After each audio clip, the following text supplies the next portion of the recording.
Hello and welcome to episode 18 of Some Like It Real. I'm Bryan. And I'm Veronica. And we're two cinephiles who love to talk movies.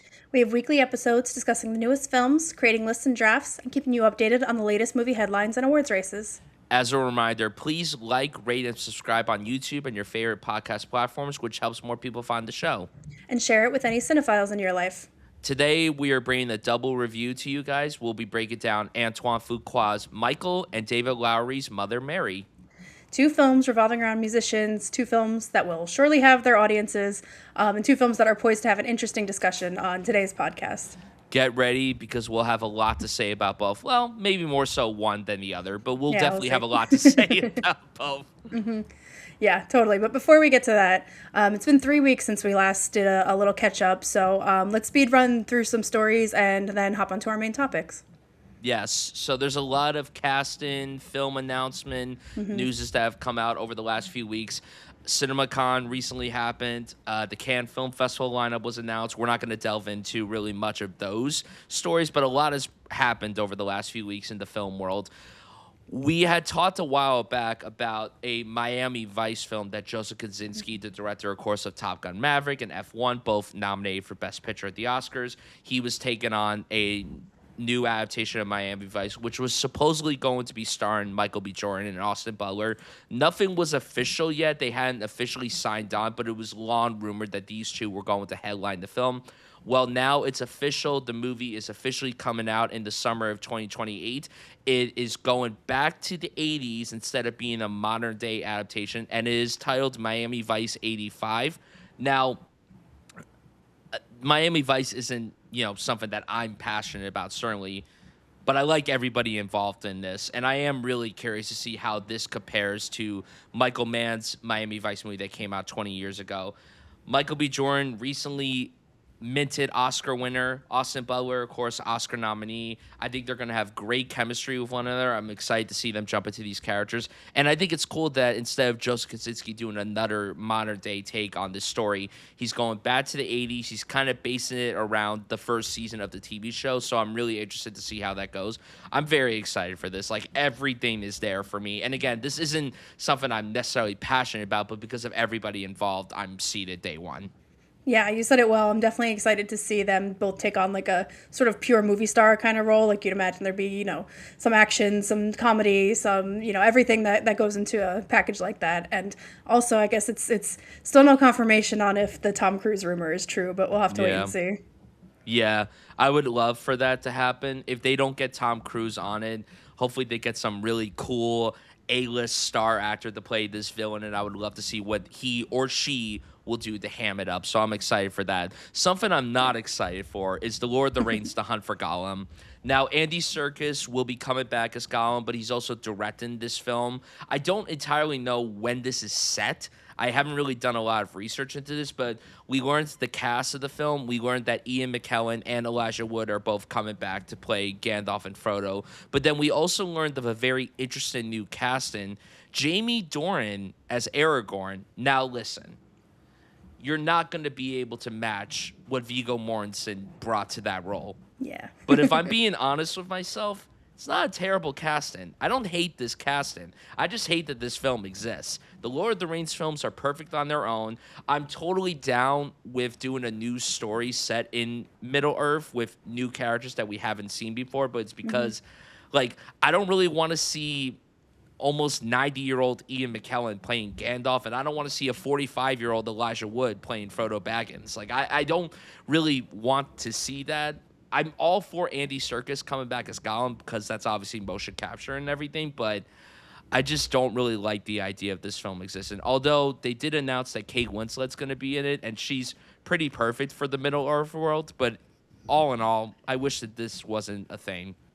Yeah, I'm I don't know. I guess my heart's a little open. I'm willing to, and I'm always of the mind that sequels, spin-offs, whatever, even if they're terrible, it doesn't ruin the magic of the original. It's still always there for you to go back to. But yeah, it does seem like this is going to be a little bit troublesome. And, I think we've talked about in recent drafts how that original trilogy, particularly for the effects, the all of the blockbuster filmmaking that went into that is just so peak. And it seems like either because of budget reasons or creative reasons or whatever, it seems like everything is downhill from there. So it almost feels like you don't want to, disrupt that vision of the world and everything for something that might be, second rate. But I mean, I don't know. I guess we'll see. It's a world that I don't mind returning to. I watched the Rings of Power TV show, and I don't think it's great, but I think it's like fine, and it's nice to be in that world sometimes. So I will be cautiously optimistic, or not even optimistic, just open. I'm open to it. Yeah, cautiously open is a good way of describing it. But, I'm not hearing great things about Andy Serkis's recent directorial outing, the Animal Farm movie. So I don't know if this is gonna be any better. He hasn't really had a lot of hits behind the camera and everything. We love him as an actor, and we love everything that he does. The only project that he's attached to right now that I care about is the Batman Part 2. That's the only thing that I care about with him. I'm excited for him to play Alfred again, and that's all I really care about. Yeah, we'll see. Something that I am looking forward to, however, so we're getting the new Texas Chainsaw Massacre under A24. Admittedly, this is not one of my favorite horror films. I don't know if I've said this on the pod before or even like anywhere online, and I'm just gonna rip off the Band-Aid now. I think this movie's kind of overrated. You're speaking your truth. It just has not done anything for me, and I know that it's regarded as one of the great slashers of all time, kind of the introduction to slasher films, one of the great horror films ever made. Tobe Hooper, God rest his soul, legendary filmmaker, bringing this to life. And they've obviously tackled the Leatherface story many, many times since, and they're going to do it many more times probably after this. But we found out that the director of this is going to be Curry Barker. Now, you may not know that name yet, but you will very soon, because his feature debut, Obsession, comes out in the very short period of time. I got the chance to see the movie very recently. I'll just say right now, it's one of my favorite films of the entire year. I loved it so much, and I'm so excited for everyone to watch it. We're going to be reviewing it in a couple of weeks when it hits theaters. I don't love the idea of another Texas Chainsaw Massacre, even though I stated that I'm not a huge fan of the original. But that's such a timeless movie. It's like, why are we going to touch that property and try to replicate it again? But with Curry Barker involved with it, I'm excited. After what he did with Obsession, I'm seeing for anything that he does. It was also announced that he's doing a film with Aaron Paul, which is really, really cool. So the guy is on fire right now. He's 26 years old, which makes me go, what am I doing with my life? But hey, keep making films, and I will be seated right away for whatever you put out. Yeah, I was really excited to hear your reaction to that. My hype for that has significantly gone up. And yeah, similar to you, I only watched the first Texas Chainsaw maybe a few years ago. It was not part of my horror movie upbringing. And I was like, I could definitely appreciate it and see why it's such a big deal and everything. But yeah, not a personal favorite of mine. So, I'm definitely, I mean, it's been an ongoing series, so I don't think it's going to be too besmirched by another entry. But yeah, if this person's new movie is all that, then I'm definitely willing to see whatever he's got next. Yeah, and hopefully A24 lets him cook. Yeah. I don't think A24 They're pretty good let at him that. cook. Yeah. I think A24 is going to let him do whatever he wants, and I'm excited to see his take on it. And, maybe when this comes out, I'll revisit the original, and maybe I'll appreciate it a lot more. I do think that I'm due for another watch of the original. I've seen it twice, and both times it just didn't really work with me. But I know that deep down that there's a great movie there. I know that I could love that movie. But if I watch it another time and it just doesn't vibe with me, then it is what it is. It's out of our control. But this one I'm very excited to see. Yeah. And A24 has another entry in the news with another significant director. Alex Garland's Elden Ring is announcing the cast and a March 2028 release date. For me personally, I have no relationship to Elden Ring. I have a fraught relationship to Alex Garland, as I think that each of his directed movies, to be clear, his directed movies, his writing ones have been a little bit better, but directing-wise, I think they've been on a downward slope, basically. I like each one a little bit less than the last, so doesn't necessarily bode all that well for it. But Bryan, how are you feeling about this one? So I'm not well versed with Elden Ring either. I'm not a big gamer, so naturally this isn't something that I gravitate towards. Although this is a game that definitely has had my interest since it came out. But this cast, oh my god, this cast is so sick. Like, yes, admittedly, Alex Garland's directed films haven't fully worked for me post Ex Machina. I think that that's a masterpiece, and everything that he's directed since has been. I've only really actively disliked one of his movies, but the rest I'm lukewarm on. I do think Annihilation actually does get a very bad rep, but like everything I following like that, Annihilation, yeah. Men I thought was awful, both the people and the movie. I prefer Men to Civil War. I really, Yeah. I liked Civil War, but I went into that movie with the lowest of low expectations because of how much I didn't like Men. And Warfare was very well made, but it didn't connect with me emotionally. And maybe it wasn't supposed to, but I was just like, I feel like I'm watching a video game. I'm so sorry. But this has my interest, certainly. It's a fantasy film. It's going to be shot for IMAX. It's supposedly going to be A24's most expensive film. I think it's supposed to be like a little over $100 million, so it's going to be interesting to see them tackle a film with such a tremendous budget. But this cast is what really sells me. So we have Kit Connor as the lead of this, who did work with Alex Garland on Warfare, but then we also have Ben Whishaw, Kaylee Spaney, Tom Burke, Havana Rose Liu, Sonia Mizono, Jonathan Pryce, Nick Offerman, Ruby Cruz, Emma Laird, just to name a few people. There's a lot of really exciting names here. And a lot of Alex Garland regulars are here too. So the big casting that I'm excited for is the love of my life, Kaylee Spaney. When she's in anything, I'm seated day one. So, yeah, I mean, there's a part of me that thinks that this could be like the right project for him to tackle, but I'm also going to go in with a little trepidation because it's a video game adaptation, and most of these video game adaptations aren't great. We've had a few good ones certainly over the last few years, but we'll have to see how this one fares. Also, it's a Bottoms reunion with Havana Rose Liu and Ruby Cruz. Oh, true, yeah. Well, Havana Rose Liu is like in everything, it feels. I'm wearing the shirt that says Tuner, and she's in that too. Yes. So. Yeah, I can't wait to see that one too. Yeah, I mean, anything with a great cast is gonna like pique my interest just because I want to see those actors work together and play off of each other. So, I mean, I'll be there. I don't know if I'm super excited for it or super hyped, but you are I'm super intrigued. Excited and hyped for the next piece For of the news. next though. one, we have Lin-Manuel Miranda's sophomore feature announced. It is called Octet.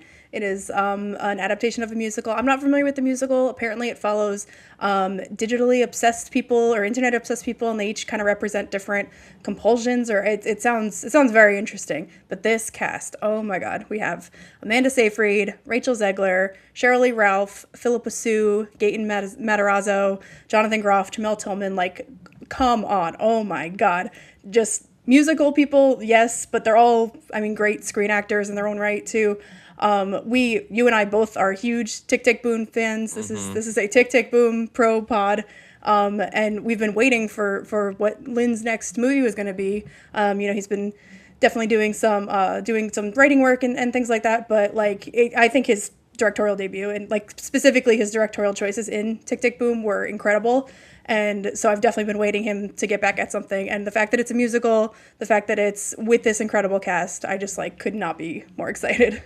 Yeah, this is easily one of my most anticipated films of whenever it comes out. If it's next year, it's easily going to be in the top 5. Like, yeah, like you said, we're both very pro Tick Tick Boom. Tick Tick Boom was in my top 3 favorite films of 2021. I loved that film so much. Obviously, my love for it showed when we did the movie Musicals Draft, and I put it on my team.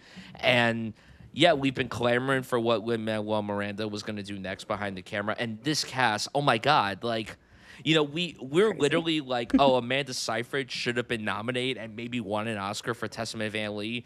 Could this be the film that she gets the Oscar for? Could this be the one? And then also Jersey's own Rachel Zegler, Jersey representation. My favorite piece of casting here is Jamel Tillman because I am so interested to see what he does in a musical. Is he going to bring that Mr. Milchek energy and take it to like 20? Like, what is he going to do in this? But also Jonathan Groff, are you kidding? And Cheryl Lee Ralph and Philippa Sue. Just all legends.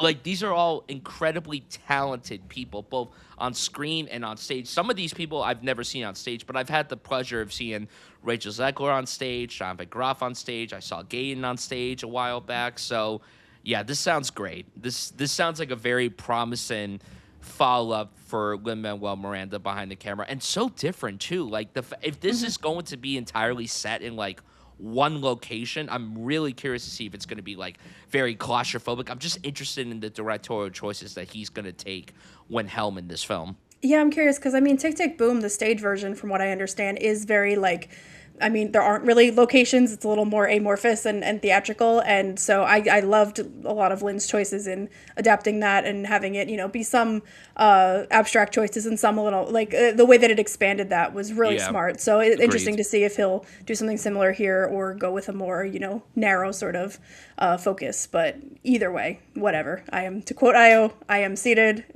I am, the doors are not open, but I am seated, whatever it is. Who's the cast member you're most excited to see in this film? Oh my god, most excited? I don't know. It's literally everyone. Amanda Seyfried, I guess. That's my girl. It has been for so long. Yeah, like for her to literally do another musical so soon after just doing another one is really, really And I exciting. like that she's not like shying away from that. Like she could easily go and do like 5 Oscar bait movies and like be great in them and probably get some buzz. But like I love that she's like she must just clearly enjoy doing musicals and we love seeing her in them. So I'm so glad that she's embracing that side of her. Yeah, and I think it's also so cool that Rachel Zegler now gets to fulfill her dream of working with Lin-Manuel Miranda. I think that that's really, really cool because she had put out a tweet many years ago saying that she really wants to work with him. And then she did that Actors on Actors interview years ago with Andrew Garfield, and she was just talking about how, like, jealous she was that he got to work with Lin, and now she gets to fulfill that dream, and now she's working with Lin-Manuel Miranda and this awesome cast. Like, Yeah. this is so cool. Crazy. When this broke, I mean, like, a lot of people were giddy. Theater people, non-theater people, just people who love good film and good actors and everything. So this is a very promising project. I'm very excited to see this. This we'll be watching this one. This is a some like it real like one to watch. Oh, 100%. 100%. Now, we did get a whole bunch of trailers. We're going to quickly just fly through them and, like, give thoughts on them if we have any. Coyote versus Acme. We've talked about this movie a few times on the pod and everything.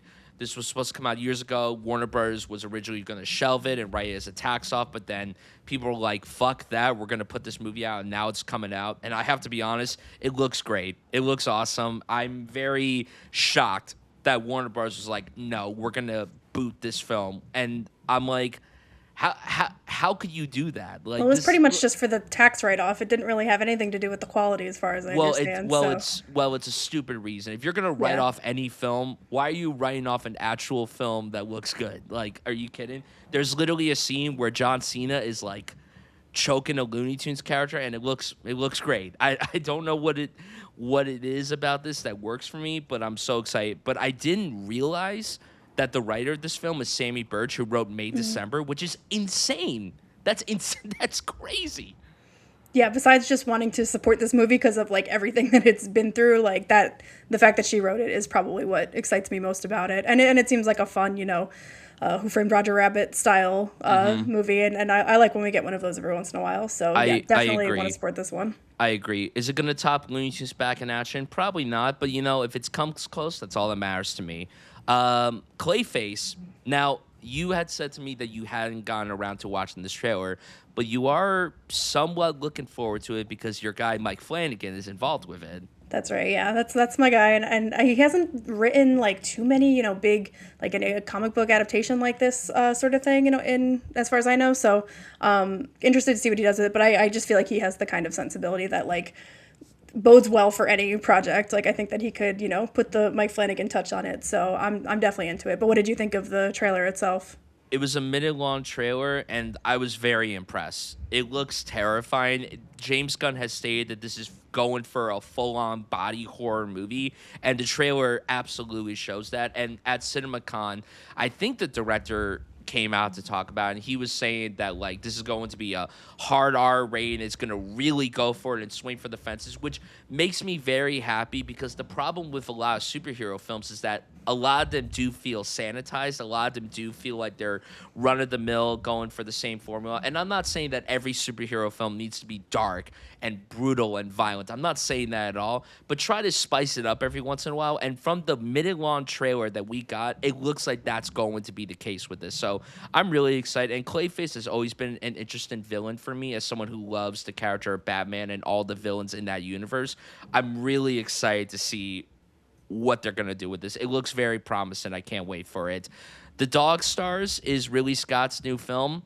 Ridley Scott, he's kind of hit or miss nowadays, but the fact that he's almost 90 and still pumping out movies really is an impressive thing that cannot be pushed aside. And recent Oscar nominee Jacob Elordi is in this alongside Josh Brolin and Margaret Qualley. I like the cast. I thought the trailer looked kind of good. It looked like someone that, would have been popular in the early 2000s, and I say that as a compliment. I saw that with the poster as well, too. People were saying, like, this looks like a 2000s, 2010s action movie, like, complimentary. Yes.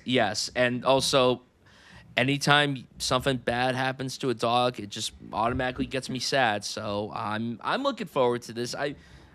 I like Ridley Scott. Admittedly, he's not like a favorite filmmaker of mine, but I'll always go watch anything that he puts out, even the stinkers that he puts out. Like, he gives it his all, and I appreciate that about him. So we'll see how this one fares.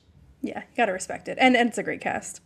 Yeah, very good cast. Speaking of great cast, The Hunger Games: Sunrise on the Reaping. This is a massive cast.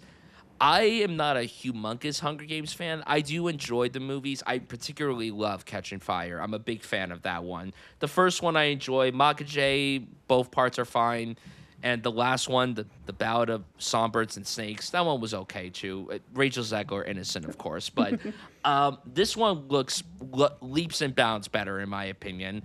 And I actually just purchased the book for this. And usually I don't like to read before movies, but I did this with Project Hail Mary, so I'm kind of tempted to read it. But I love this cast so much.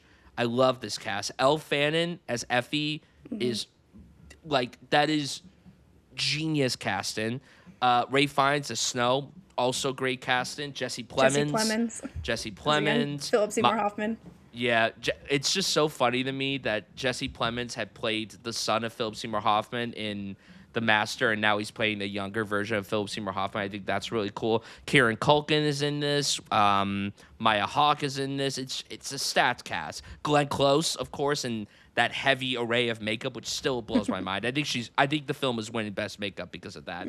But yeah, I'm looking forward to it. I was very surprised by how good this recent trailer was. I have only seen the first Hunger Games. It was just such a phenomenon when it came out, but then I kind of fell off and didn't really catch up on any other ones. But I'm like, just looking at this cast alone and the fact that they got so many of the, they're playing younger versions, obviously, of other actors that we know. So the fact that they got so much of that, like, really on the nose, I'm like, maybe I'll catch up with the series a bit before this one comes out so I can feel a little more up to speed. Yeah, I would definitely check it out because this entirely focuses on younger Haymitch, who of course was played by Woody Harrelson in the original film. So I'm very interested to see how that fares and everything. Focker-in-Law, are we looking forward to this? I'm pro. You are? I'm pro too. I love Ariana Grande in a comedic context. I think, Wicked, her earlier Nickelodeon work, like all of that, I think she's great. We're bringing on Skylar Gisondo as well. Fucking love him. Like, he's fantastic in everything. Bien. Bien, yes. Bien. And, Ben Stiller, Robert De Niro, are they going to kind of like phone in a performance from what they've already done? Maybe, but like, so what? We haven't had one in a while. Like, why not? Did you see the tweet where someone was like, "Oh, I'm not watching this at all," but Ben Stiller replied saying, "I fully support the first two," so he's anti Little Fockers. I have seen him being very active on it. Yeah, I guess if you're gonna rewatch in preparation, Ben Stiller confirms you can skip Little Fockers. Yeah, I like Meet the Parents a lot. And I do like Meet the Fockers. Little Fockers, it's a monumental piece of garbage. But this does look like a fun little return to form for these characters and everything. Do we need this movie? No. But, like, does it look entertaining? I would say so. And also, it did feel jarring to me when the trailer first started and I heard Ariana Grande in her normal voice. It felt very jarring to me because for the last few years, I've just been so accustomed to her. "Oh, I'm Glinda." Like, I've just been so accustomed to that. And, yeah, I'm excited to see what she does here. I think Ben Stiller versus Ariana Grande makes for a really exciting battle of wits. So I'm looking forward to it. And yeah, and it's like a big comedy that's probably going to do pretty well, be pretty popular in theaters. And like, yes, it's IP in a way because it's part of a series, but like, it's pretty original in terms of large form comedies like that we don't get enough of now. Yeah, and Skylar Gazando being in it is pretty cool because, I would like you watch him in said, anything. yeah, he's great, and this is the second time him and Ben Stiller are playing son and father like that because they were both in Night at the Museum together, and Oh, right. that got me very excited. Also, Beanie Feldstein's in this, so it's a bit of a Yes. book smart reunion and everything. And Robert De Niro has like a tank top throughout the trailer, which was hilarious for Sure. me to see. So just shows that he still has the gains even in his 80s. So good for him. Good for him. And then lastly, Practical Magic 2. I've never seen Practical Magic, which is crazy for me because I do like Sandra Bullock and Nicole Kidman. And I did watch this trailer right before we hopped onto this call. Judging from the trailer, it looks entertaining. I'm curious to see how well this is gonna do and everything because Practical Magic is a pretty light movie and everything. And of course, I mean, Nicole Kidman is in 50,000 projects a year, so of course she's gonna hop onto another one when she can. But yeah, I mean, for what we were given, it looks entertaining enough, and I would probably watch just because I like the two of them. Yeah, the first one is not a like huge favorite for me. I like it. It's a like weirder movie than you'd think. Like it gets a little dark and everything. But so curious if they're gonna go for that in this one too, or if it's gonna be a little lighter and frothier. I most important thing about this for me was that they both came out at CinemaCon, and Sandra Bullock said something like, "Why do we come to this place?" Nicole Kidman said, "We come to this place for magic." So I kind of got everything I need out of this project already. I Yeah. don't care if the movie sucks. That was wonderful. Yeah, totally. And it's interesting too because obviously the careers that they've had since the first one came out have been pretty big, and both of them have had Oscar wins, of course. Like that's a big thing. I do wish the trailer kind of built on that, but it didn't. And I'm like, why didn't you build on that? That would have been so cool if you did that. But hey, it is what it is. So Yeah. I'll be seated for it when it comes out. I don't know if it'll be like a rush out to the theater to watch it. It really depends on what's coming out that weekend. I don't know when it's coming out. I think it's coming out in September. So right I'd when the assume fall season Halloweenish begins. time. Yeah, it's got Yeah. a nice So spooky vibe. yeah, I'm curious. I'm very curious. Yeah, yeah. Happy to see them together again too. It'll probably be fun. Yeah. All right, I think that concludes our recap of news and trailers from the last few weeks. And so now it's time to get to what you're all here for. We have our reviews of Michael and Mother Mary. So we're going to start off with Michael, give our non spoiler thoughts. I mean, it is like pulled from history, so, spoilers.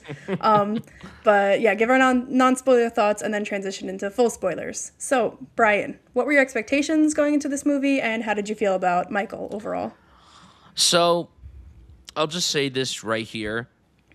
Music biopics are not the worst thing in the world for me. Like, I don't have a huge vendetta for them like everybody else does.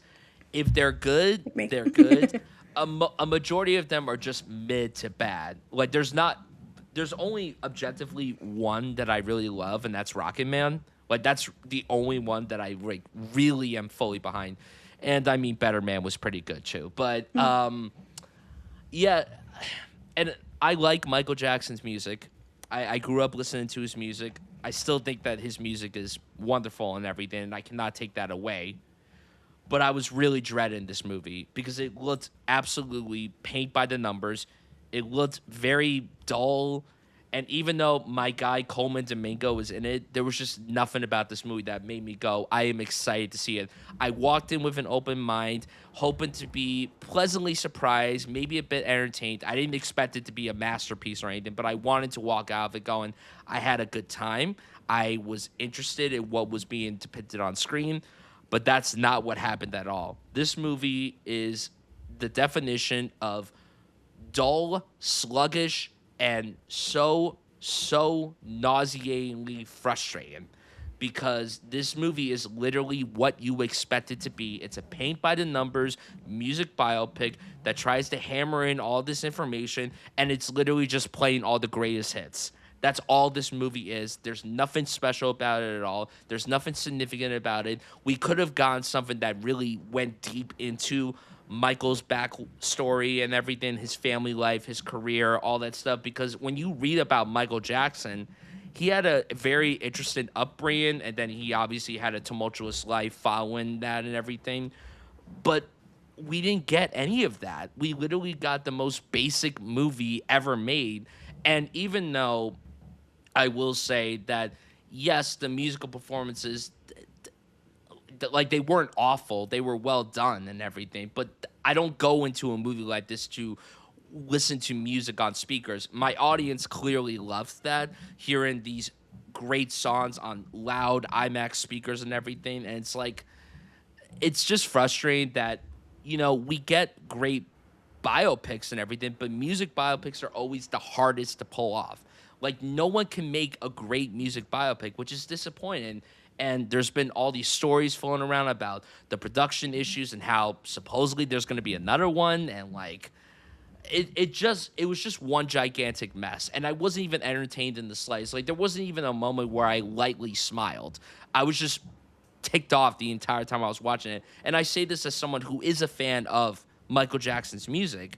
And I do think that Jafar Jackson, Michael Jackson's nephew who plays Michael, I thought he did a really, really great job. I was very impressed with his performance. It was a very uncanny resemblance to Michael. He nailed the body movement, the voice, the speaking voice was, I felt, if I had closed my eyes, I would have thought I was listening to an interview with the real Michael Jackson.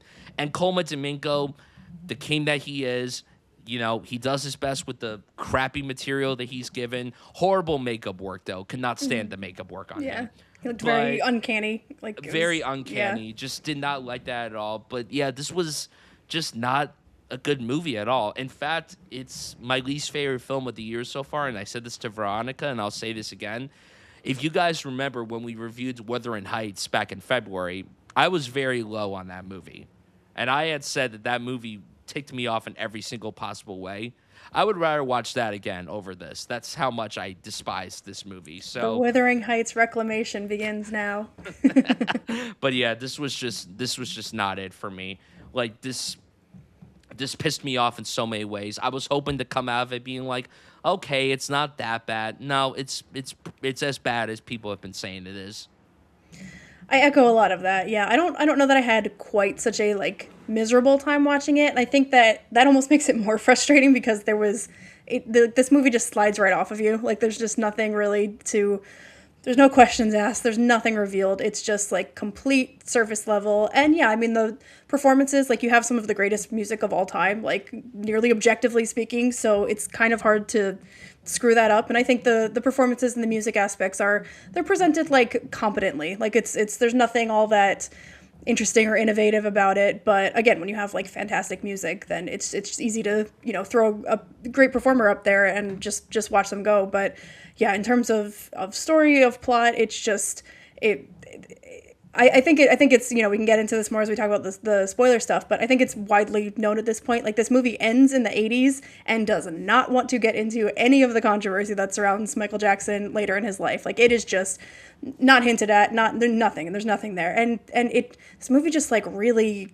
infantilizes Michael. It just makes him seem like he is this perfectly formed person, and life just happens to him, and that doesn't make an intriguing movie. And yeah, it falls into every single music biopic genre trope, everything that is parodied throughout, lots of satires and everything. It's that's all here. It's, I don't want to disparage something that wasn't written with AI, but this movie could have been written with AI. It's it goes exactly where you think it's going to go. The struggles are just as surmountable as they need to be. Anything deeper than that is just does not exist. There are whole real people who were written out of this, and I think it's been reported that there were different versions of this that touched on different subjects, and they reshot, they rewrote, probably with input from the estate, which is very involved in this. You're not going to get anything honest or interesting out of this. It is, if you want to go and see the really good songs being performed, even that, I don't think it has a lot to say or presents anything really about Michael's artistry or him and the people who created this song and these songs and this music. To me, it doesn't even really get into that. But I think you'd be better off just watching some Michael Jackson music videos, honestly. But if you wanna have that experience, I get it. But movie wise, plot wise, anything it's just not really anything to get out of it. It's just so sanitized. That's literally the perfect word to describe this. You really could take some liberties and take some risk and do something interesting with a biopic about a very troubled individual, but instead they just play it so safe, and that makes it so frustrating. And it's so sad that there are people that like push that aside and they're just okay with the fact that it's playing it safe. It's like, don't you want a substance? Don't you want a oomph when you watch a movie like this? But clearly we're looking at it differently. Maybe we just don't understand it. Maybe we're just blind and we're not understanding what this movie's going for. And you could tell who this movie is made for, how they're going to enjoy it. And, you know, good for them, I guess. But I wanted to come out of this movie being like, you know, I was interested in how they were depicting Michael, but I couldn't get that. And I do like Antoine Fuqua. I like him as a filmmaker. He hasn't made many things that I love. I do love Training Day, though. I do love that movie. But I'm just so frustrated. And like you said, this felt like it was written by AI. John Logan, he's a very celebrated writer and everything. He's been nominated for 3 Oscars, and he's written many great screenplays. He wrote Gladiator, The Aviator, Hugo, Sweeney Todd, The Last Samurai. So he has a lot of great projects underneath his belt. But this just is at the bottom. I would, if I had to guess, I don't think it's probably not solely his fault. Like, I'm sure that this was like noted to death with the estate being involved. Absolutely. And like, I'm sure that anything that could have been interesting here was just completely zapped out of it. So completely agree. Where the blame lies, I don't really know, but what you end up with is a movie that is just kind of nothing thematically and on a It's character literally level. a nothing burger. That's what this movie is. Yeah. And you want to get into some of the specifics? I mean, again, this is it's like, what is there history. to We're not really spoil? spoiling necessarily, but So I will say this, like going back a bit to the performances, I kind of want to talk a little bit about Jafar Jackson. I want to get your insight on him. How did you feel about the performance itself? Like, you know, like we've seen many movies that are not good, but sometimes the actor or actors help elevate it to a point where it's like, okay, we could at least recognize that the performances in the movie are doing something. So how did you feel considering the fact that, one, this is his first acting role, and two, he's playing his uncle? So how did you feel about that whole decision of casting him, and how did you feel overall about his turn as Michael? Yeah, I guess assessing just him, it kind of mixed positive, I would say. Like, I think that he is doing like a very good impression of Michael Jackson, and that's, you know, again, when you're making this type of movie, that's kind of what the performance is calling for. Like, we're not looking for some grand interpretation. Like, we clearly just want to see someone who looks and sounds like Michael Jackson doing the Michael Jackson recognizable things that we all know. So in terms of that, he does that very well. He moves really, really well in all of the dance scenes. Like, I think that I'm sure, you know, Michael Jackson has a very distinctive style that a lot of dancers, you know, emulate, but I to my eye, he did that extremely well. On just a pure acting level, I don't know that, like, I would definitely need to see him in something else to assess him as an actor, because I don't really feel like we were getting any acting here. Like, he's essentially doing an impression, and you're seeing that impression throughout different scenarios, but in any moment that was slightly more emotional or slightly more heightened, like, I don't really feel like he was bringing much to it. I don't think that there was anything, again, there was no interpretation of the character. It was just a recreation. So I can't really say that he blew me away in that sense. So it's I mean, again, it's a weird kind of thing to be playing your uncle and someone who he knew. I'm sure, like, I think he was probably around 12 or 13 when Michael died. So it's a very strange prospect. It's interesting, I guess. I guess that, you know, if you're curious about it, I guess his performance is an aspect that's worth seeing. But in a traditional sense, I don't think it's the greatest performance. I think it's kind of odd. No, it's a bit of a. I agree, but also disagree with that. I do think that he was giving it his all, and I do think that, like, you know, I throughout the week I had been watching a whole bunch of interviews with him, just talk about how he never intended on even being an actor, and then when Antoine Fuqua came to him about the idea of playing Michael, and he was, you know, he was terrified to obviously play not only his uncle but one of the most celebrated music artists ever. Like, he was, and I mean, any actor would be in that situation. If I was called to play, I'm just gonna use this as an example. If I got called to play Paul McCartney, I'd be terrified. I say that because I have a Beatles poster directly in front of me, so that was the first artist I could think how he of. feels. It was between me and Paul Mescal. Sam Mendes had to choose between, but I got offered a bunch of roles and I couldn't fit into my schedule. No, I think in terms of also the music biopic performances in recent memory, because we obviously get like 5 music biopics, it feels like every single year. I do think Jafar's, and I guess this may not be saying much, I do think his performance is one of the stronger music biopic performances that we've gotten. And I don't know if this is a crazy take, but I'm going to say it anyway because it just shows how much I hate this movie. Not this movie, but another movie. I would happily watch Jafar Jackson as Michael Jackson again instead of Rami Malek as Freddie Mercury. That's because I have a huge disdain for that movie, and it's literally the same trope. Like this movie is pretty much like a love child to Bohemian Rhapsody, and also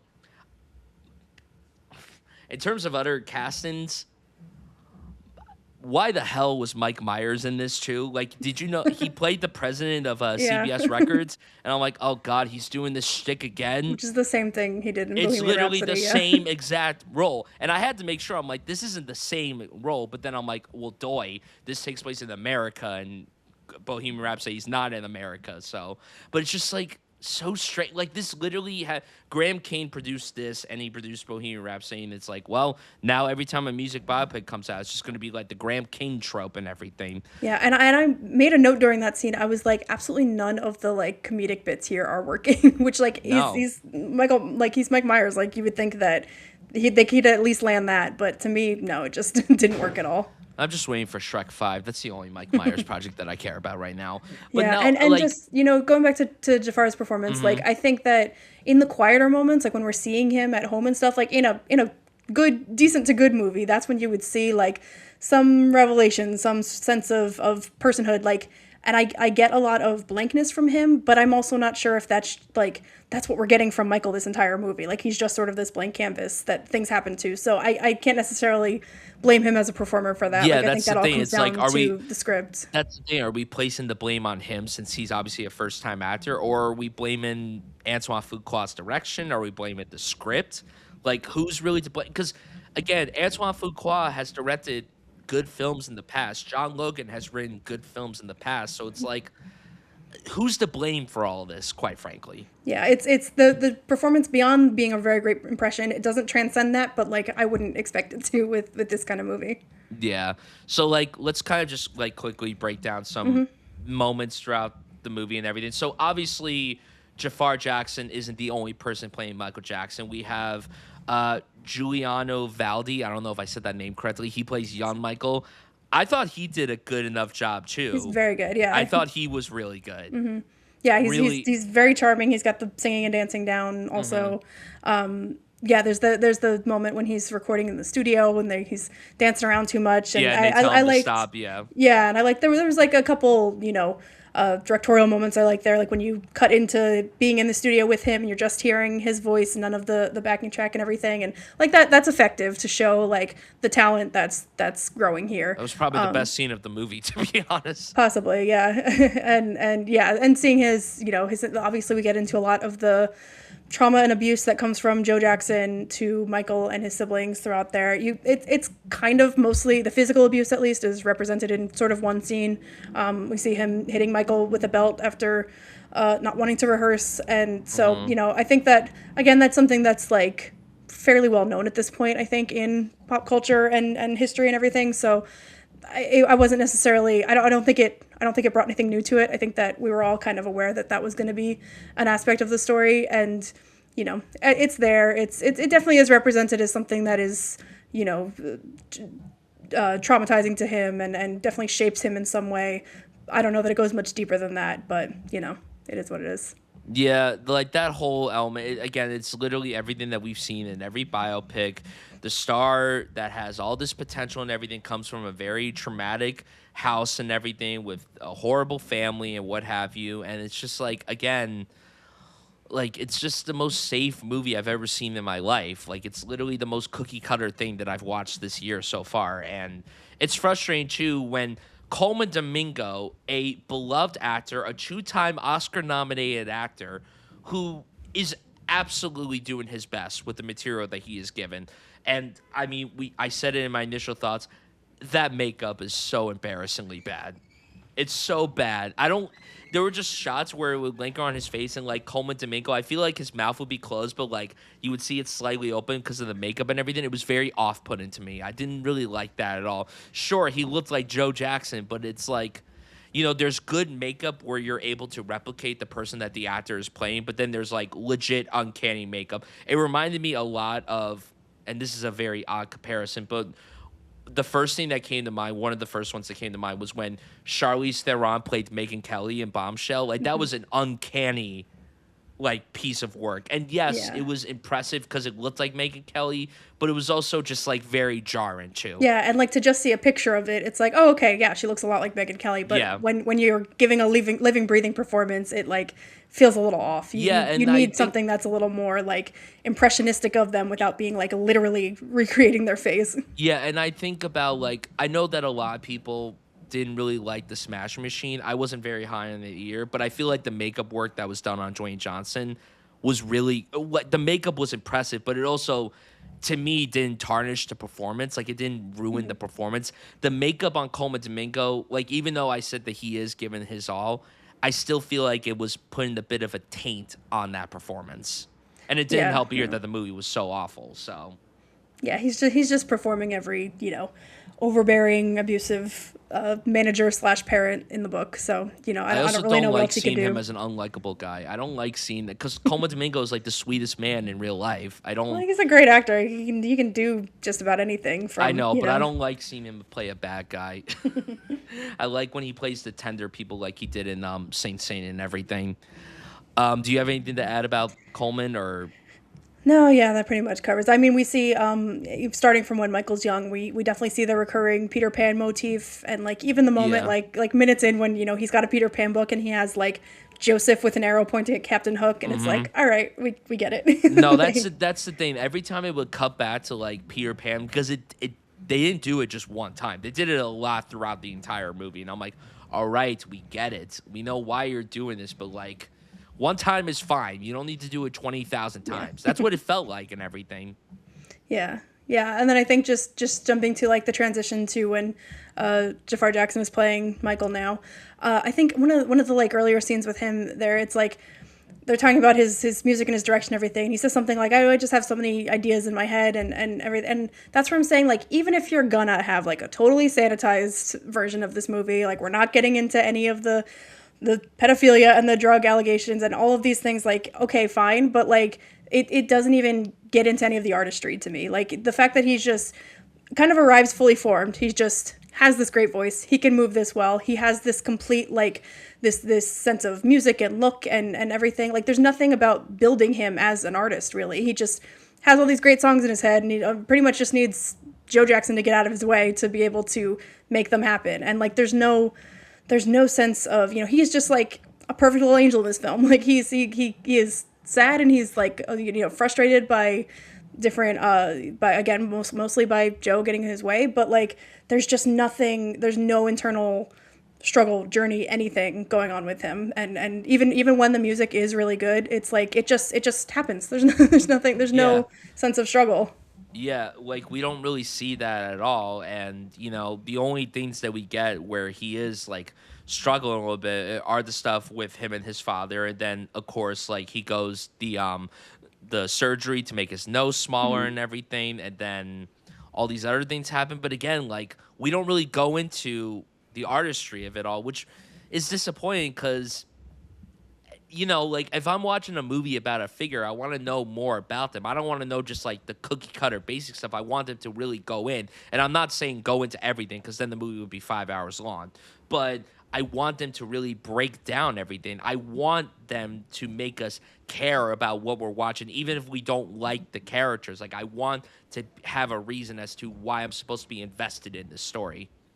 Yeah, you don't get any sense of forward momentum. It's just that, they become famous at an early age, which of course actually happened, but from there it's just like he's just gonna keep, struggling by and making his music and continue to be like the largest audience in the world. Have the largest audience in the world. And it's just like there's just no there. I do think the scene with him getting plastic surgery the first time, at least that like has a moment of him being like, no, I need to be like perfect and symmetrical, and like at least that's like a slight insight into his psychology there, but like you could have like he is a deeply odd, like troubled person. I think that's pretty evident from his entire life, and like you could have gotten into those sort of things like all the way through. Like what was he thinking as he goes on his solo journey, as being forced into these tours to be with his family and his dad and everything. Like there's a lot you can mine there. And it, like, again, even if you're gonna do the sanitized version, it doesn't all have to be like critical of Michael. Even like you can still get into some of what he's going through rather than just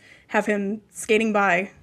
So it's just all very like they were just like I terse. felt like they were just afraid to rip off the Band-Aid. They were just afraid to really go into they were everything. afraid to even acknowledge there's a Band-Aid there. Yes, exactly. Exactly.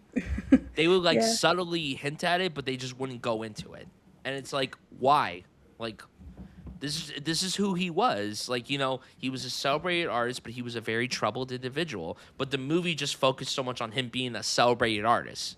And even that, they didn't really go further into it, which makes it all the more disappointing. And I will say that going into the musical sequences, which I really don't love that all these music biopics, they have to lip sync everything. I understand that it's going to be hard to replicate a singing voice like Michael. I understand that. I'm not a singer myself, so I can imagine that it's very difficult to match the singing voice of Michael Jackson. But it's just like, it's so noticeable, especially in this movie. There were so many shots where they would cut like close-ups to Jafar Jackson lip syncing the songs, and you could just tell it was lip syncing. Like it didn't feel natural at all, and that's not his fault. That's not on him at all. He was just doing his job. He was doing what he was told to do, but like even little things like that just frustrate me because I've seen even bad music biopics where the lip syncing, they find a way of matching it and it flows very well, but here it's very jarring. It's very messy, and also you could tell too because there's like 5 editors credited to this movie. I was just looking at that earlier, and I'm like, all the more reason why this movie is a mess. Yeah, I'm sure that doesn't help. And yeah, I'm it's to my ear at least, and I'm not like, again, I'm not like the biggest Michael Jackson music fan in the world. I've definitely heard the songs, obviously, but like to me, it just sounds like they were like the recognizable version of the song. Like you could at least, if you're gonna, you know, lip sync over Michael's vocals, like I'm sure there are other recordings of him doing these songs, like even something like that where you can make it sound a little more real and not like it's just going for the glossiest, showiest version of everything at all times. So it's like the performances are like, we're gonna just give you the version that you hear on the radio every day. Yeah. Like they didn't want to go any more realistic or deeper than that. Exactly. That's exactly the same sentiment that I had because I know that Springsteen movie came out a few months ago and a lot of people weren't embracing it. I liked it more than a lot of people did, maybe because of the Jersey representation. Maybe I was just a little biased and everything, but in that movie, what I really admired about the music moments was that they like did a seamless blend of like Bruce's vocals with Jeremy Allen White's, and then there would be moments where Jeremy would absolutely be singing the whole song, and you could tell too that it was him. But then there were certain moments where you're like, "Oh, I hear Bruce," and that could have just been Jeremy Allen White doing a really good Bruce impression. But at least with that movie, they were doing that. At least that movie, they kind of went into something with that. But this movie just held itself back, and I don't like that. That's why these music biopics are a joke, and that's why they're frequently parodied and everything. That's why Walk Hard is regarded as a masterful parody of this genre, even before this genre really fully took off. And then recently we had Weird, the Al Yankovic, which was a literal parody of everything, especially like Bohemian Rhapsody. Like that was literally jabbing at that. And that movie went all for it, and that's one of the best music biopics ever. Yeah, no, totally echo all of that. Yeah, they're just going for like the cleanest, easiest to go down version of everything. I will say the one like sequence that I sort of noted out when as he's I guess he's still writing Beat It, and we see him like Michael alone in his studio, which again a lot of it is like he goes into his studio by himself. He emerges with like a perfectly... That's also typical music biopic moment. Yeah, definitely. Emerging with like this, you know, perfectly crafted song and everything. But I think for the Beat It one, we're seeing him like look at different lyrics on the wall. We're seeing him do the like sounds, like the sort of like undulating, like that is interesting to me because that's like a sense of like, okay, this is like how his brain is working, how he's gonna like form this song, and you can kind of see it start to emerge. Like to me, that was the only moment that like really captured that, and I wrote in my notes like, Beat It sequence actually pretty good, and then it like immediately cuts to like the most biopic, heartfelt dramedy weepy sort of thing where like now he is, and again I guess this actually happened, but he's now working with the Bloods and the Crips to like do the choreography to the thing because he saw something on the news, like just the way that was totally like truncated. And so like look at Michael with his big heart like just solving gang violence with his song that he created 5 minutes ago. That moment annoyed me. It was like we had like a nugget of a good scene there, and then it was immediately wiped away, but, like being like, what are we doing with this movie? That's the thing with this movie. There are like throughout the entirety of the movie, there were just nuggets of moments where I'm like, okay, now we're finally getting somewhere, and then it's completely shuttered away, like in seconds.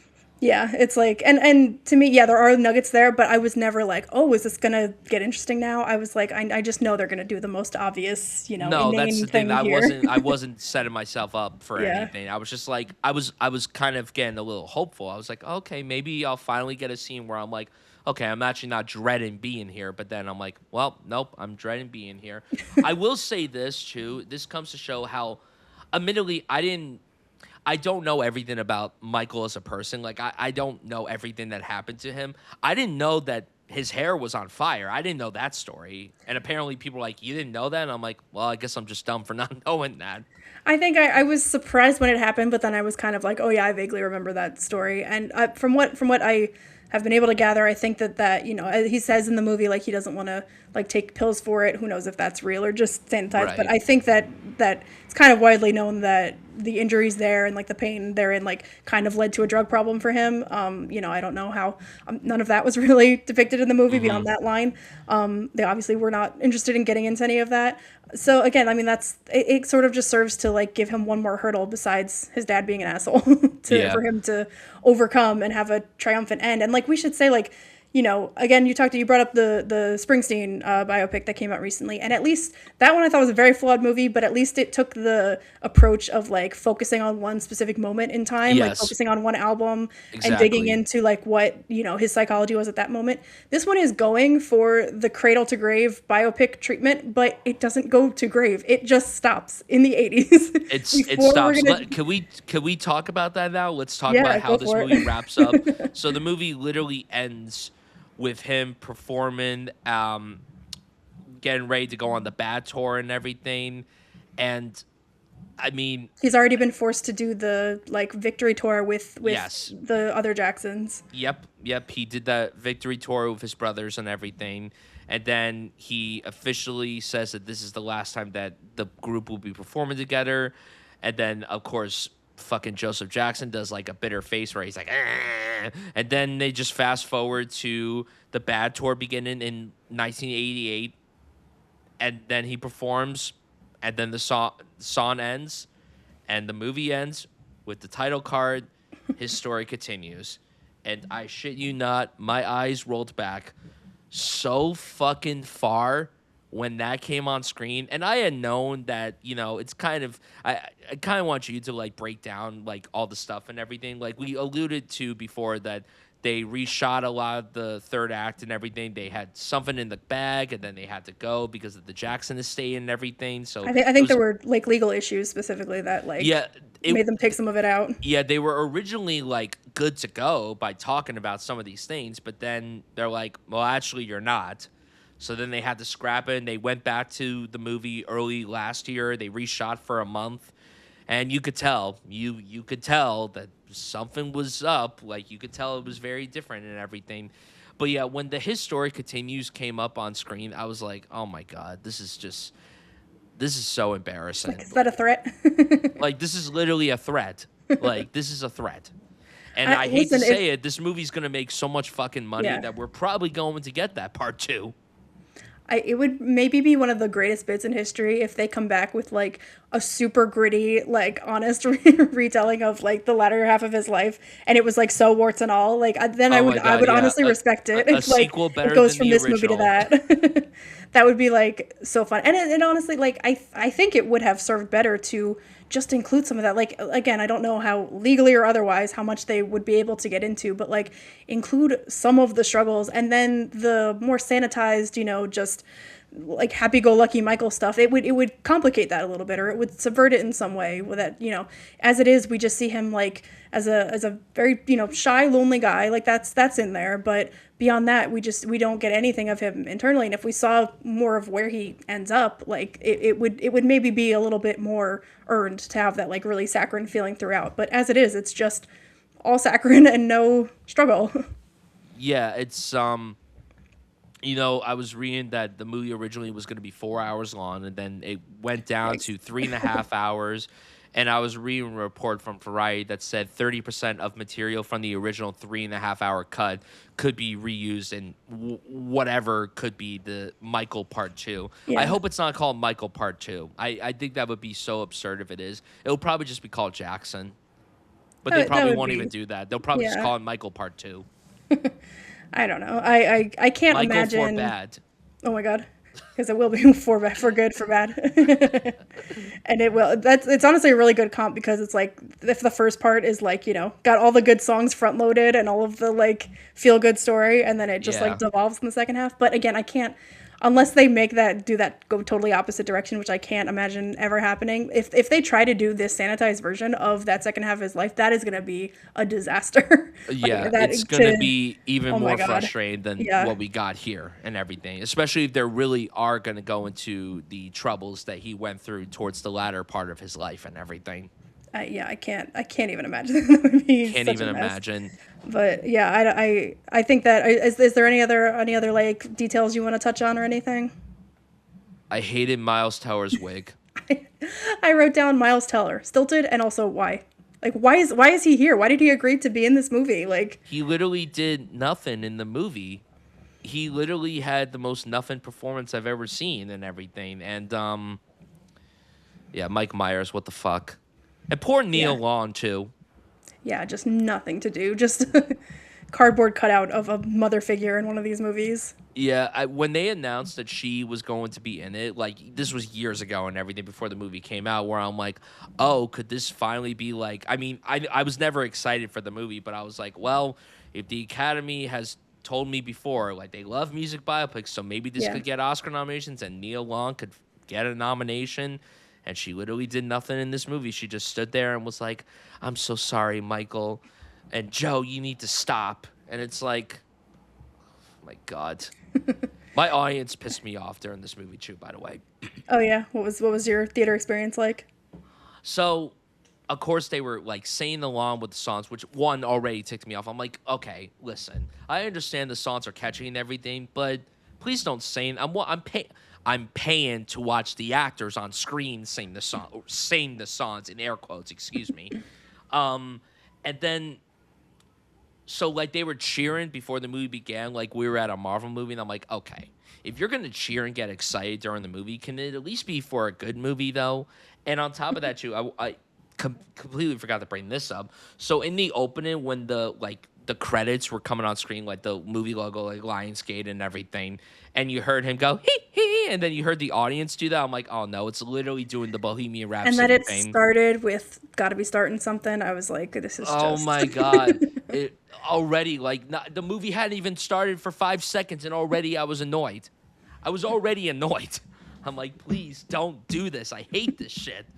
Oh, God. But yeah, do you have anything else to add? For my theater experience, I saw a later showing of it. It was like a 10 p.m. showing, but it was still like about half full. And yeah, there was not quite that much, but definitely some reactions. And so, and I think it's like my flippant Letterboxd review here was like, this is a crowd pleaser that delivers on absolutely everything it promises. Derogatory. Like this is that is not a compliment towards it. Like it is presenting like, just come here, shut your brain off, don't think about anything that has happened to Michael Jackson like since this movie, and just like sit back and enjoy the music basically. And I mean that's what you get. So I mean I don't fault someone if they go into it thinking like, hey, I just want to shut my brain off. I am a fan of the music. Like, okay. But I also certainly don't fault someone who is like, I don't want to even support this movie. Like, I think it's, awful that he's being represented in this purely uncomplicated, favorable way. Like that is, I probably lean much more towards that philosophy than the other. So, it's make your choices as you see fit when you're going to the movie theater. I really don't think that you miss out on anything here. And another extra note I had, they couldn't just use real animals. Like, I don't know, maybe Oh there's my god. something. The I was CGI trying to monkey forget was about the whole rough. CGI animals. That was really rough. I guess there's been some changing, like, regulations and ideas on like using animals on film sets, but I'm like, the monkey didn't have that much to do. Like, he wasn't in any action sequence or anything. Like, you could have just had a cute little monkey running around. Like, the fact, like, that just added to the, like, okay, this is just, it's uncanny, it looks unnatural, it Yeah. looks cheap. It was just like, If I Night at the didn't need Museum to. could use a real Yeah. monkey, then so could this. Yeah, whereas that guy's been in a lot of stuff. He's a every monkey. Yeah, like Probably not the right breed for this one, but you know what I mean. Like, it just added to the sense of like, what are we doing here? Everything yeah, just like feels so fake. seriously, what a mess. All right, let's give our final rating. Veronica, what would you rate Michael? I rated this 2 out of 5 stars. I'm going 1.5 out of 5, simply Yeah. because the only reason why I can't go lower is because I actually do really like Jafar Jackson's performance and elements of Coleman Domingo's performance, and there were some emphasis on some moments that made me go, okay, I'm not hating this, but overall, it's bad. Like the song, it's bad. The song "Bad" is great, but the movie is bad. It's Just bad. want to let Just everyone bad. know, so bad. For sure. Yep. All right, next up, as you just heard, Next up, a movie that is not so bad. not Spoiler. so bad. Michael wasn't our cup of tea, but was Mother Mary? Time to find out. Veronica, going into Mother Mary, how were you feeling, and did it ultimately work for you walking out of it? I was feeling very excited about this movie. So this is David Lowery's newest movie, starring Anne Hathaway and Michaela Cole. I think that the last 2, 3 years I've had this on my like most anticipated list. So this has been like around for a while. Like, I don't know how quickly it was filmed or anything, but since being announced, like, this has definitely been out there for a while. So just the log line of like a pop star and a fashion designer are like head to head in some way. Just that alone sort of intrigued me, with the actors too. Like, I was totally interested in it. And then, yeah, I got to see it pretty early. I got to see it with a Q&A with David Lowery afterwards, which was really cool. That, this is a very sort of, goes into some abstract territory, and to like, have to just be processing that, but then get to hear the director talk about it a little bit was very cool.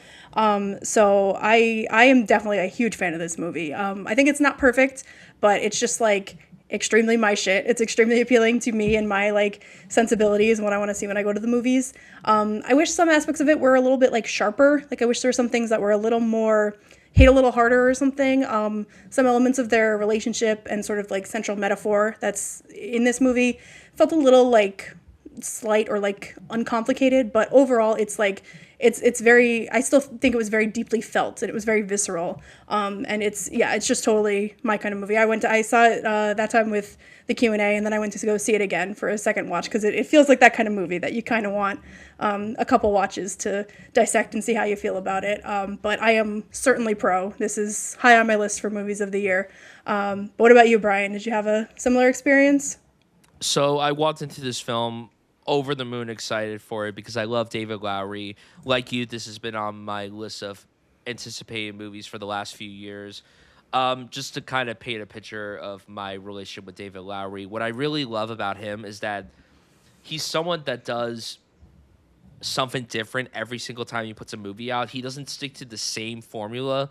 He could literally do something like the Pete's Dragon remake for Disney. Then he could do something very out there like a Ghost Story. Then he could do something more reserved and laid back like Old Man and the Gun. Then he could do this gigantic epic fantasy with The Green Knight. And now he's back to doing something very psychological and mind-bending with Mother Mary. And Peter Pan and Wendy in the middle there too, right? Like, going back to Disney IP What stuff. what's Peter Pan and Wendy? Oh, sure. I haven't seen it, so I'm very pro Pete's Dragon remake. Peter Pan yeah. and Wendy was not my favorite, to be honest. It wasn't awful, but it was very forgettable. Jude Law was great as Captain Hook, though. Anyway, yeah, I was really excited for this, and I purposely tried to avoid everything about the movie. Like, I saw the first trailer when it came out, and I'm like, okay, I'm sold and everything. I like Anne Hathaway. I like Michaela Cole. I liked what we were getting from this. And it's also important to point out too that the people involved on the music side of it, I love all of Yes. them. I love Yeah. Charlie. I love Jack. I love FKA Twigs. I like everybody You're gonna involved say with this. FAQ Twigs? I'm tired, okay? I meant to say FKA Twigs. Anyway, I just spent 40 minutes talking about Michael, okay? I need to get back into a Get back better into headspace. some good filmmaking. But I've only seen this once. I just saw it literally last night, so it's very fresh in my mind. I'm still trying to marinate how I feel about it. There's certainly elements of it where I'm like, I don't know if I got that. Maybe I wasn't supposed to. I do want to Yeah. watch it again to pick up on things that I might have missed the first time. But overall, I liked it. I don't think I liked it as much as you did. Also, because you've seen it twice. I've only seen it once. So I think I need another watch to fully form my opinion of it. But I really liked it overall. I thought the performances were amazing. I thought that the two of them were unbelievable. Like, some of the best acting that I've seen in quite some time is on display here between the two of them. And they both have put out really incredible work throughout the years. Michaela Cole has emerged as one of the more exciting talents, I think, of the last maybe 10 years. And Anne Hathaway, of course. I mean, we've grown up with Anne Hathaway. We've seen her involved into a really exceptional actor and also like a hell of a singer too. I was very impressed with that element. But yeah, I really liked how different this film presented itself. And, you know, we'll get into obviously like the deeper meaning of it when we get into spoilers, but I really liked what it says about being an artist and the tumultuous experience of being an artist and then trying to find yourself. But then there was also like a really cool like psychological spin to it that really enticed me. I thought the imagery was beautiful. It looked gorgeous. And, you know, I gotta really commend David Lowery for directing a film that didn't have a single piece of dialogue spoken by a man. I No think man. that's awesome, personally. I didn't even realize that until the movie was over. I'm like, oh wait, that is true. There was not a single man that talked in this movie.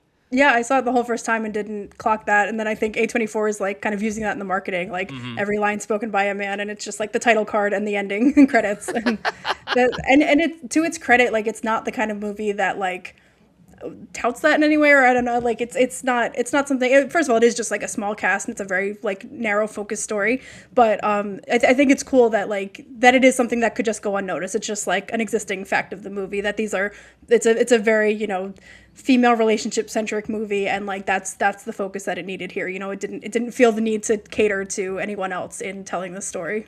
Exactly. So, spoilers. There's a lot to talk about Spoilers, with let's this. do it. So I'm gonna let you take the reins with spoilers first, because one, you've seen the movie 2 times. 2, you like it a bit more than me, and 3, I don't even know where to begin. If you ask me to Yeah, kick it go off, on. I'm like, I don't even know where to start, quite frankly. The I feel opening, it. the opening seconds, I was like, oh, this is what we're doing. Oh, okay.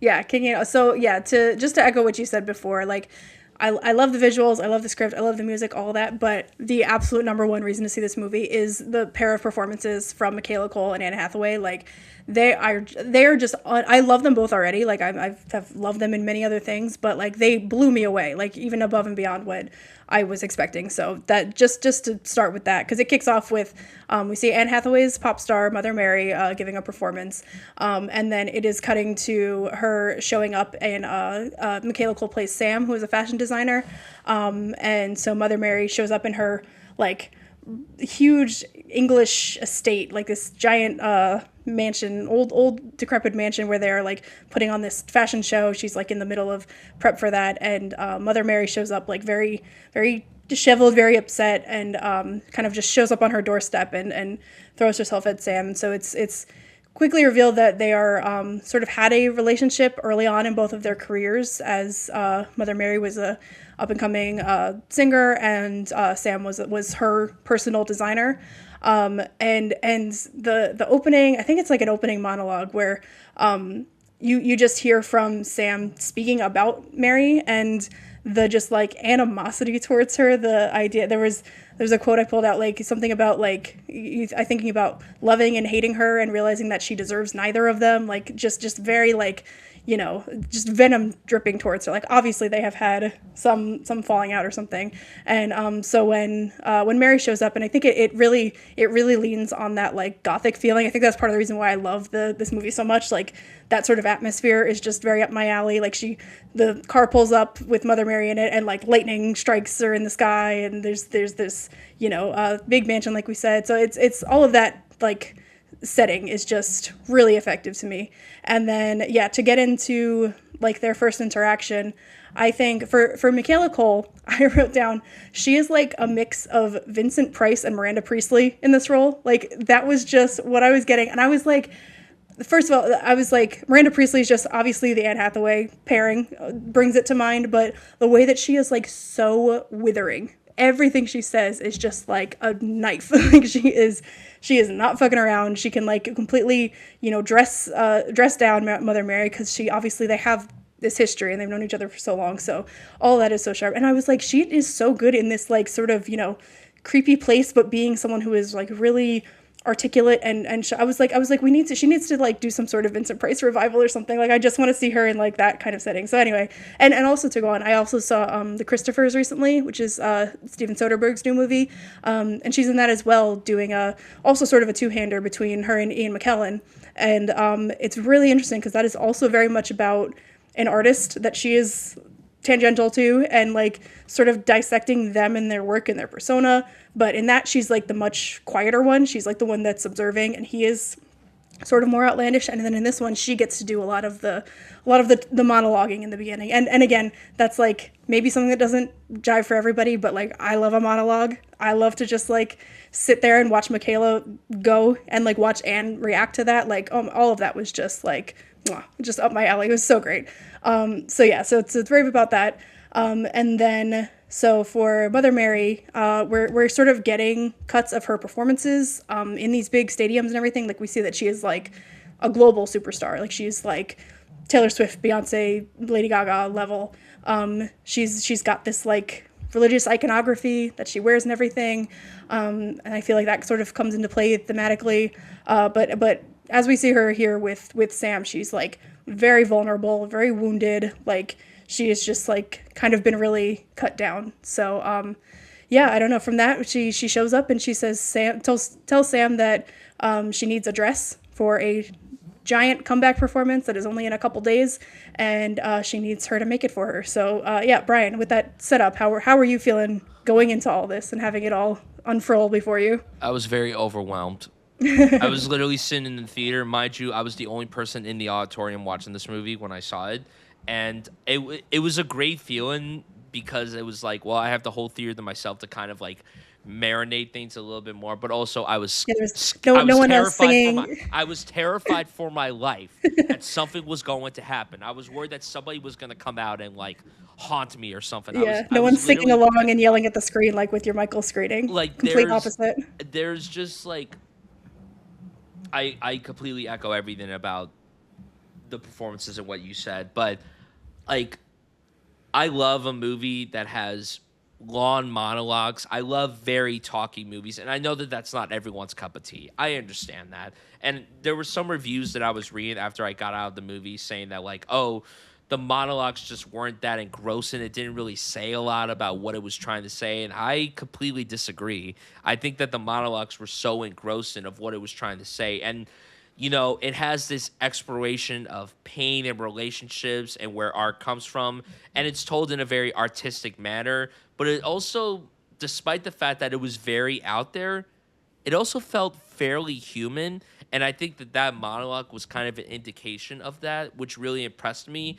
And Michaela Cole, she holds her own with such confidence and strength, and to the point where she is at points towering what Anne Hathaway, who's obviously been in the industry forever and has an Oscar to her name, like she's towering over her with this performance. And there were just moments where we get these shots of Michaela Cole, her face just talking, and honestly, I was sinking in my seat because of how engrossed I was by this performance and by the dialogue that she was bringing to life. And yeah, it's just like these are two powerhouse performances acting off one another. I mean, someone wrote it as Phantom Thread for lesbians, which absolutely it is. Sure, I yeah, wish that I it can went see a that. little gayer though. I wanted the movie to Hmm. go just a little bit further into that. That's just my thing though. I would have Yeah, really liked that and I everything. think the reading is for sure there, but yeah, Oh, it it could have been a is. little more text than I subtext. agree. I agree. Like, and maybe David Lowery felt like he wasn't the person to do that and everything, but like the dialogue is so good. I think the strongest scenes in the movie are when it's just the two of them together. And don't get me wrong, I was compelled throughout the entirety of the movie. There were certain moments that left me not as interested as the stuff that was between Michaela and Anne. I mean, that's primarily what the movie is. Like 90% of this movie is just them talking as they're trying to get the stress together and then just talking about their past and all these things and everything. But it's so deep and philosophical and it's not everyone's cup of tea, clearly. Yeah, I just Like I can understand the critique about the dialogue in the script that it is they're speaking in abstracts a little bit, and that's where I was saying I maybe would have preferred some of that to be a little bit sharper, like to yeah. necessarily understand not necessarily maybe something about like the conflict that split them up, like you get it enough, like okay, like Mother Mary sort of moved on to a different creative direction and essentially didn't necessarily mean to sever the relationship, but that's how Sam took it, and like that it split them apart for what felt like was irrevocably. So like you get that, but it could have been maybe hit a little harder. We could have had maybe a little more details that clarify that or that make you feel it a little bit more strongly because they are sort of talking back and forth in very vague ways, which again to me like that was especially in the beginning when you're just like getting acclimated here and it was like Hmm. oh my god what went on here like to me Yeah. that just pulled me in a little bit more, but I could see if that pushes someone away because they're like what is going on here. Yeah, totally. I kind of want to get your perception of the blend of it being kind of a love story, but then also a ghost story. How did you feel about the combination of those two elements? Because obviously, that's a very hard thing to pull off. A love story and a ghost story, and it's like it's a very odd combination, but I think David Lowery did a really good job of making it flow very well. And sure, there are certain elements that may have kept it at a halt, but I think for the most part, it flowed very nicely. So, how did you feel about that whole exploration? I was very into it. And I think that because the movie spends so much time as sort of a chamber piece, just seeing the two of them talk and deepening that relationship a little bit, the fact that it focuses on that really, then the ghost is sort of secondary. I really enjoy that approach, and I think that had this just been a more straightforward ghost story, like for what we have here, it might have felt a little slight. But the fact that their relationship is so big, like that is the thing that is almost supernatural, and the ghost is just some sort of manifestation of it. Like to me, that's what a ghost story does best when it's not just a literal ghost, being a poltergeist knocking things over in the house. Like it is a metaphor, it is a representation of a feeling like that's my jam, that's my kind of ghost story, and I like that it just sort of let the story like evolve that way and naturally sort of happened.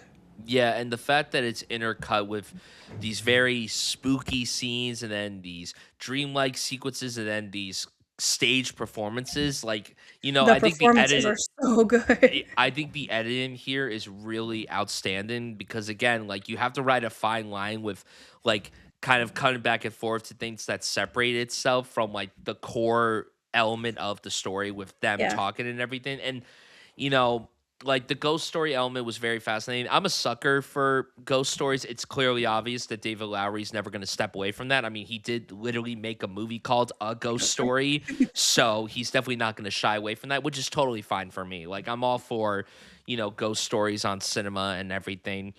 But Yeah. I really was so impressed with the stage performances. And we don't get Incredible. we get a fair amount of them, but they're not obviously the crux of this movie and everything. But when we got them, I was really impressed. I was like genuinely impressed. And I didn't really look at how they shot these. I would assume that these were shot at actual venues and then I don't know if they shot them during actual concerts or they were or like, oh hey, we're filming a concert scene, come here and be a part of the scene and everything.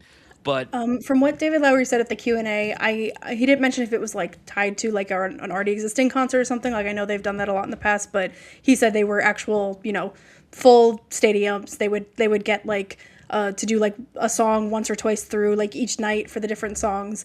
So yeah, that is all like very much real. And he talked about some of the some moments that they sort of had pictured having a little bit more of the big crowd scenes or anything that they sort of tweaked as they went along. And I think some of that creates really great moments too. But yeah, anytime you see like Mother Mary on like a big stage, I think it was all real. it was so impressive. It was so well done because we've seen many movies to where, they shoot at actual concerts and everything. The most recent example that I could think of is the monumentally horrible "Hurry Up Tomorrow," and they actually shot those Was scenes. that the Weekend movie? Yes, Oh, I didn't see that. it was terrible, really bad. Don't recommend it at all. But I they think they did the shot. same for The Idol with also with The Weekend. I think that was also filmed The in. idol does not exist. That does No. not exist. But with that movie, they shot it like at actual concerts that The Weeknd was performing, and then they're like, "All right, guys, we're gonna pause the actual concert and we're gonna film a scene for the movie, and then everyone's gonna react and everything." And it was cool. Like you could tell that they actually shot at concerts and everything. Mm-hmm. And this, like, even if it wasn't at a real concert, it felt real. It was one of the best examples of a concert being performed in a movie that I've seen in recent memory. Maybe the last time that I loved something like that was Trap from a few years ago. I really liked how they did that and everything, but this was just on a whole other level. And of course, like, the sequences were shot with so much energy. Like there was a very like energetic vibe to it, and it felt like I was at a concert, and I thought it was really, really impressively done. And we talked about Michaela Cole's performance and everything, but Yeah, I mean, let's rave about Anne now. Absolutely. like Anne Hathaway, this reminded me so much of the fact that she is a really gifted singer. She has a really great voice, and I wish that it was more utilized on screen. And that's totally fine if she isn't someone that wants to do more musicals and everything. You could say what you want about Les Mis, and it's not a great movie and blah, blah, blah. She was awesome in that movie. I thought she would kick so much ass in that role, and her voice really is the reason why that performance worked so strongly. And it was great to see her in another movie to where she could sing. And I mean, she let out those tunes. She like belted them with her heart. And it was just like, oh my God. And I admittedly, like, I like Anne Hathaway. She's not one of my all-time favorite actors, but she is always good in whatever I see her in. This is like a top-tier performance from her. And even the stuff where she's just talking with Michaela Cole, she's outstanding. She's very subdued. She's very reserved. She has her moments where she screams and she's terrified and everything. But the fact that this performance is so multi-layered just comes to show how impressive of range that Anne Hathaway has as an actor, and the fact that she's had that throughout her entire career, even back when she was, in her late teens, early 20s, doing stuff like Princess Diaries and everything. We always knew that she had it in her. This was just really exceptional work from top to bottom. Yeah, she is so credible as a pop diva sort of star, and obviously it sort of comes to I guess she's kind of a Lady Gaga vibe, kind of Madonna with the religious iconography and everything, or kind of reminded me of Ghost, the band that is like very much plays up like the religious aspect of it, and to me that was so like the songs are great also, we should say. So it like all of that felt really like good. If any of that had felt off, it would be like, it doesn't feel real, it doesn't feel right. Like it would have been odd. But to me, everything was just like really credible about it. And she is so, you go from seeing her on stage where she is so powerful, so cool, she is so like dark, edgy, goth pop kind of thing. But she's just like so completely herself, and then like going between that and the scenes with Michaela in the barn, she is like so wounded and broken and like completely stripped down. She is like near tears, like almost like the entire time, like that juxtaposition. And then this is like you're saying, she's been a star for nearly our entire lives, grew up with her. And whenever I'm thinking of Anne Hathaway, early roles in Princess Diaries and things like that, I'm always thinking of like her face and her like big brown eyes, and it's so expressive and everything. This is the most physical performance I have ever seen her give. 100%. There's the performances on stage and everything, but there is one of the highlights of the movie is when she performs a dance sequence with no music in the barn. She wants to see Sam wants to see the performance she's going to give. That was my favorite scene in the entire movie. It was it literally. I was like, oh my god! I was like sitting up in my seat. I am so glad that there was nobody in the theater, because literally I belted out, "What the actual fuck?" Like, how does someone do something like that? Like it. And this is why she's an Oscar winner. This is why she has a gold statue. Yeah. This is why she is regarded as one of the greats that we have. That moment alone showcased that that is a hard thing to pull off. The fact that she was able to do all those dance moves without the music, I'm very curious about the rehearsal process for that. I don't even want to know about that. She killed it in that moment. It was so good. And you, I mean, obviously it's just a technically, physically hard dance to do, and like I'm sure that alone is enough. But like, first of all, you see it just in her body. Like you see, like she is like, you know, she looks like a pop star would look. She's slim, but she has like that, like you can see her abs, you can see her arm muscles, like just the way that like this is something that you know, you like this person has spent their entire life doing this. Like you can just see that, like the physical evidence of that is clear. And then yeah, the dance is so. She's doing it without music. It starts off a little more like flowy, you know, what you would imagine for a pop song, and then it gets so like violent. She is like throwing herself around. It has a sort of like exorcism quality to it. She's like writhing on the ground, and I mean, and also like Michaela Cole's reactions during that scene so good, and she's like just like looking in shock and concern, and but like Mother Mary just has to like finish out her dance, and yeah, it's such a like character moment. Like we don't necessarily know what's going on with her at that point. We don't know about the ghost and everything, but like you can tell like she is possessed by something. She is haunted by something that it all comes through wordlessly in just everything she's doing physically. And I just like, I don't think I've seen her give that kind of performance before, and it like totally blew me away. No, I was shook. Like she really knocked me off my ass. And like I don't even know what to say, quite frankly. Like, I mean, she really, really blew me away. And even saying that feels like an understatement. Like, this really is up there for me in terms of the best acting that she's ever done. I don't know if it would be my number one performance of hers. I really have to sit down and think about.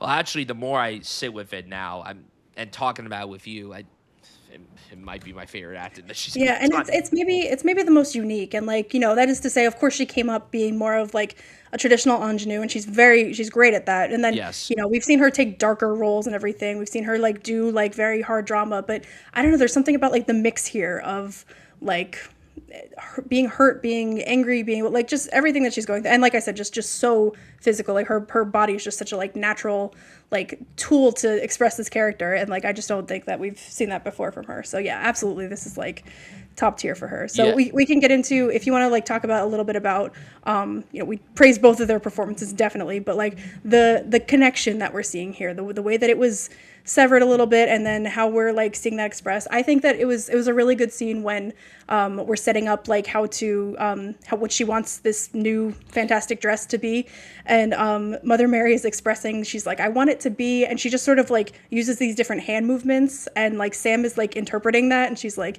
you want it to be revelatory, you want it to be what, and then the way that like you get the sense that they're on that wavelength of like understanding each other without even needing to say anything. So that just sort of speaks to their connection. And then she says that the song she's going to be performing for her big comeback tour, and she's having a comeback tour, as we learned, because at one of her performances she sort of purposely was haunted by the ghost, whatever it may be. She stepped off a platform and like fell a great deal down onto her harness and everything, was injured, and was, you know, shocked people by it, I'm sure. And so she's like having a comeback from that. So, you know, it's very emotional, it's very fraught. And she explains that her new song is called Spooky Action, and she's going to be singing that. And I, you know, did the very involved research of Googling that, and it is a quantum physics term, I think coined by Einstein, and it's something about two particles sharing properties across time and space. And so I think that's just very, very indicative of the ghosts that we see, of their relationship together, the way that, you know, there's just this sort of understanding, there's this sort of connectedness that can't be explained. And we definitely see that manifest through the ghost as well as their relationship. Yeah, not much to add there. Like that whole element was so fascinating. I didn't even really do the research on the song. Again, I will be upfront in saying that when I left this movie last night, I mean the movie theater was empty. I went to a super late showing for this movie, and the theater was empty. The parking lot was empty. I was worried that the ghost was going to come and haunt me, so I like bolted to my car. I'm like, I never do that ever. Like I never. Well, also 90% of the time, I'm usually at the movies with somebody else. But I went to go see this by myself, and I just like bolted to my car. I'm like, I need to get out of here right now.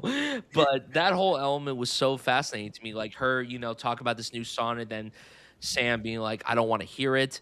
I don't want Mhm. to think about your music. I don't care about it. I just want nothing to do with this, but I will make this dress for you and everything. And yeah, that whole element was really fascinating to me. Right.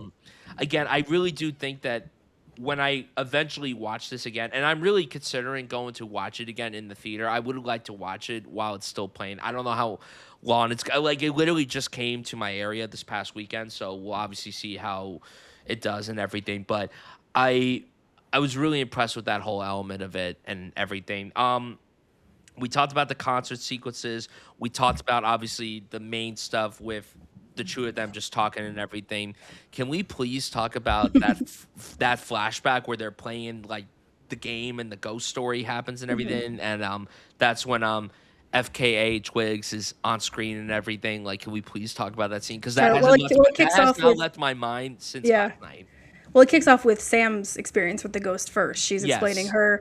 her sighting that she sort of had this revelatory moment where she like knows she wants to part ways with Mary, or she understands that there's this schism between them, and she has this moment of her tooth feeling rotted and pulling that out, and Oh yeah. that night, Yeah, that which that was gross. yeah. That was very gross. I thought it was funny how she admitted, like, no, I'm just being dramatic. I went to the Yeah, dentist and had it removed. that was funny, but That that was was funny. also anything with teeth in movies just Yeah, doesn't sit well with that's me. a no That's no for gonna you. go down as one of the scariest scenes involving teeth. It's that and the scene where Tom Hanks has to take out his tooth in Castaway. Yeah, neither fun. So, yeah, she has this moment of sort of feeling like she's removed the cancer from her body essentially, and as she's sleeping at night, there's something wakes her up, and there's a trail of blood, and she sees like a sort of throbbing mass of tissue that becomes this quote unquote ghost. She refers to it as a she. She says that it was, she didn't understand it or know what it wanted necessarily. She just kind of like let it out the door and it left. And then so she's explaining this. We're seeing, I really liked the flashback, like how they were presented too, as you sort of like walk into a different area of the barn and like the flashback is there. That was really cool. And so we're getting that from her, and then I sort of got chills when Mother Mary says something like, "I think I saw her too," and the moment that you realize like, oh, okay, this is like we're further complicating this. Like they've had the same vision in some sense. So then, which also Sam's reaction was like, "You can't even let me have my own ghost. Like you gotta take that from me too." So that was funny. But then yeah, explain Mary's first encounter with the ghost. Yeah.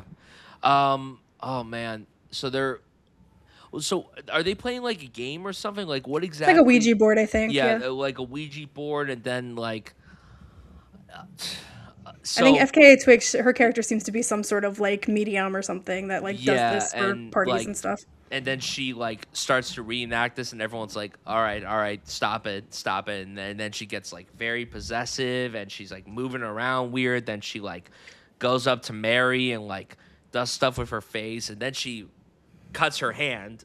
And I don't get sensitive to things very easily when I watch movies. I think I said this on a recent draft and everything. I almost fainted when watching that. I'm not gonna lie.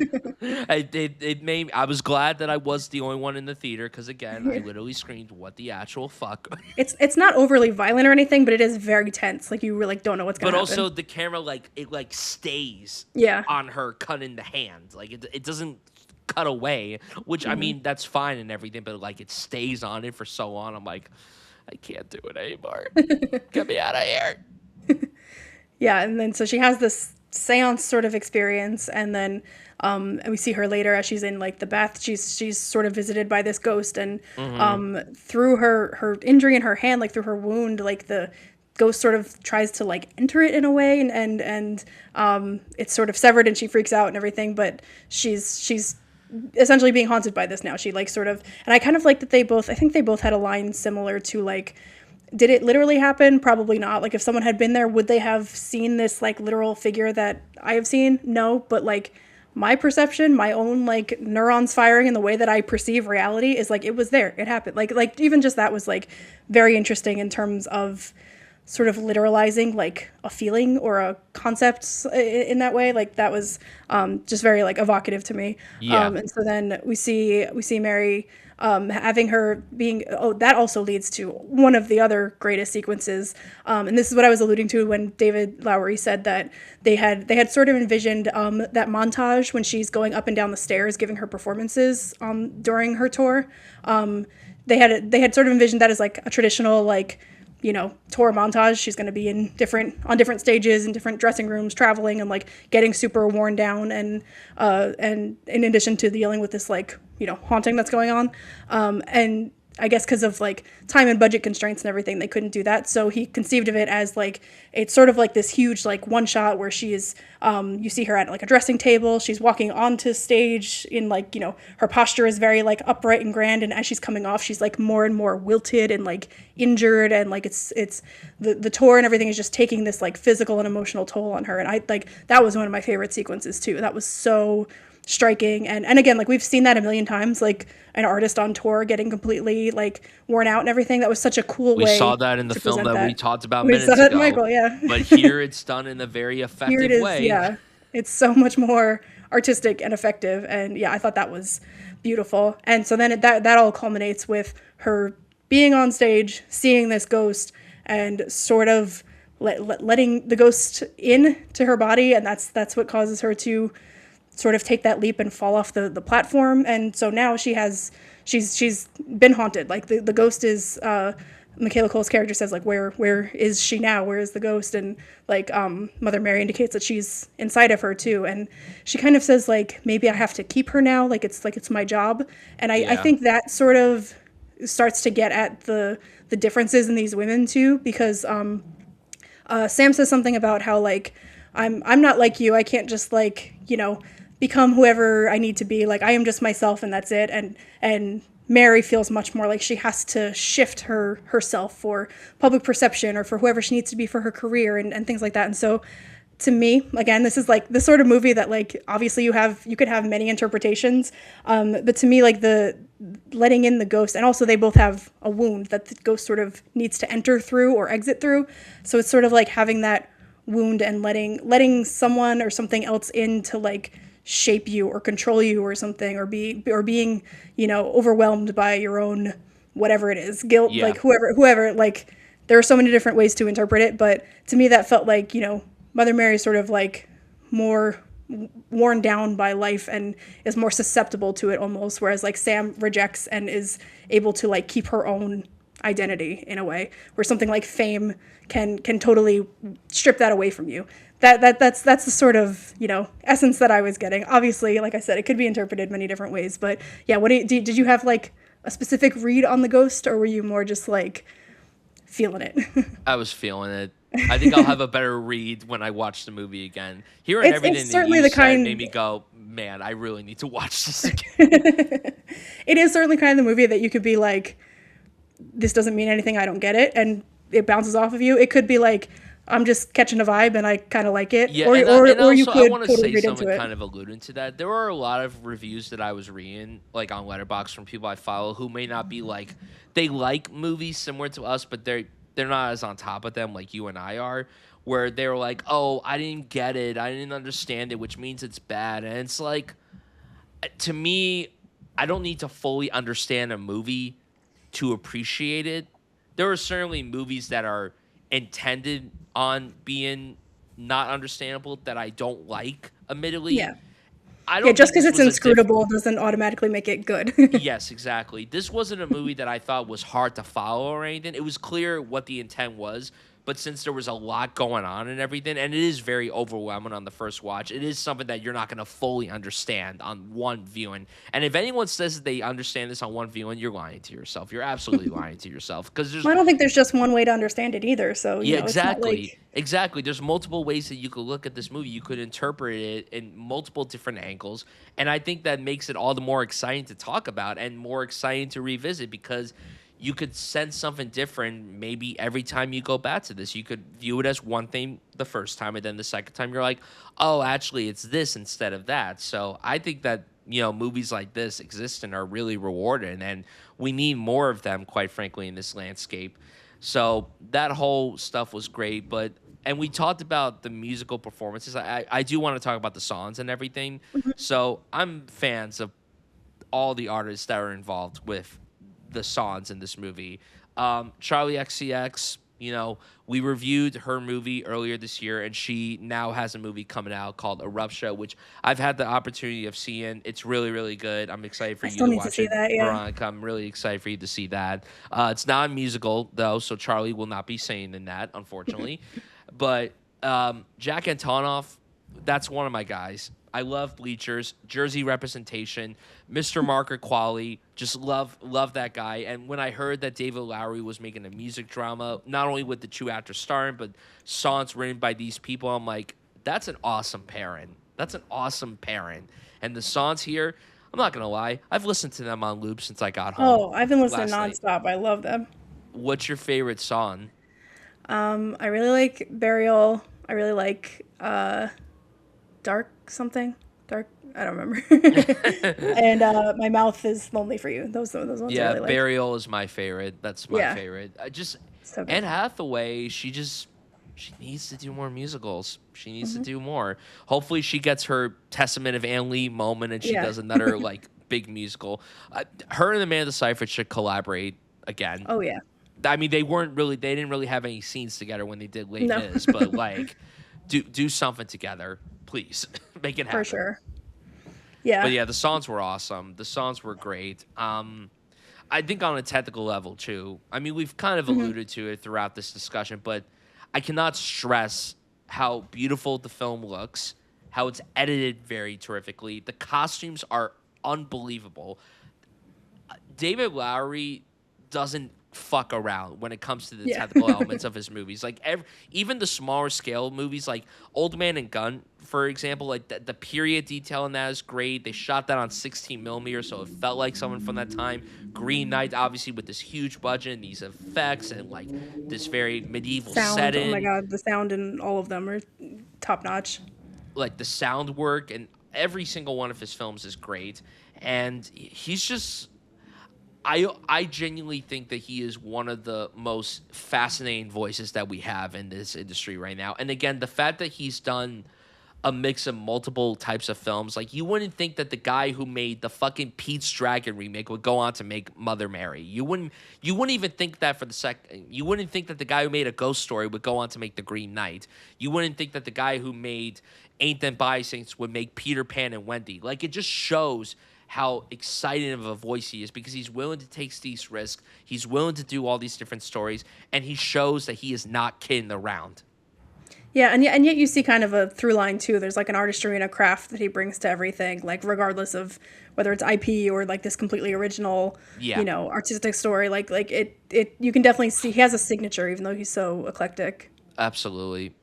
Yeah. So how did you feel about like the very end of the movie? Like we cut to kind of doing a seance, which to me this is where it maybe gets a little bit more conventional. Like it's unconventional that we just like introduce this ghost in the middle of the story, but then it's sort of a conventional resolution somewhat. I didn't love the ending. I thought it was just a bit too safe compared to everything else that was happening prior and everything, but I certainly liked the way it wrapped up. I liked it overall, but I don't think it was on par with everything that preceded it. But, I was thinking about it, on my drive home and everything. I'm like, how would they have even wrapped this movie up? Like, was it meant to end on a safe note, or did they want to end it on a very, like, mysterious note and everything? Yeah, I think that I liked it a little better on a second watch. I think that the first time I was a little like, okay, that's it. Like, because yeah, they sort of expel the ghost. They have a séance, and she is sort of freed from this haunting that she's been dealing with. And I think I didn't totally lock into that. And then of course the ghost reveals itself into like this beautiful red fabric that she then makes a dress out of. And we sort of cut to, I think I didn't quite lock into it until like the very last moment where Sam has told Mary earlier in the movie that like she should say sorry to her, but only when it like feels real and authentic. And so like their very last moment of interaction is her saying tells her she should say it 2 more times, and so she repeats "I'm sorry" 3 times to her, like very genuinely, and feeling like they've really had this catharsis. And then it sort of just cuts right to this like beautiful dress that she's made out of the fabric. And so it's sort of, that's almost to me where it gets this ghost that is so abstract and could mean all these different things. It's a little more almost concrete to me there. It's like they've taken this trauma, this divide between them, and they've like healed it. They've had this catharsis. Now it's like the I'm sorry now turns that ghost into this beautiful dress. It takes something that's terrible and turns it into something beautiful. Like, to me that was almost like, yeah, I was like, it was fitting, but it was maybe a little more obvious than the rest of the movie had been. Yeah. And but still not definitely didn't leave me on a sour note or anything. I was just a little bit underwhelmed by that compared to everything else. No, completely agree. I completely agree with that take. Hunter Schafer's monologue was a bit out of nowhere too. She like hadn't really been much of a character, and then she sort of like sums everything up. She didn't do anything in this movie. Not Like, really, I remember yeah. when they announced that she was going to be in it, and I was really excited to see her because I really like Hunter Schafer. I think she's one of the stronger elements of Euphoria, and I didn't love that movie Cuckoo from a few years ago, but I loved her in it.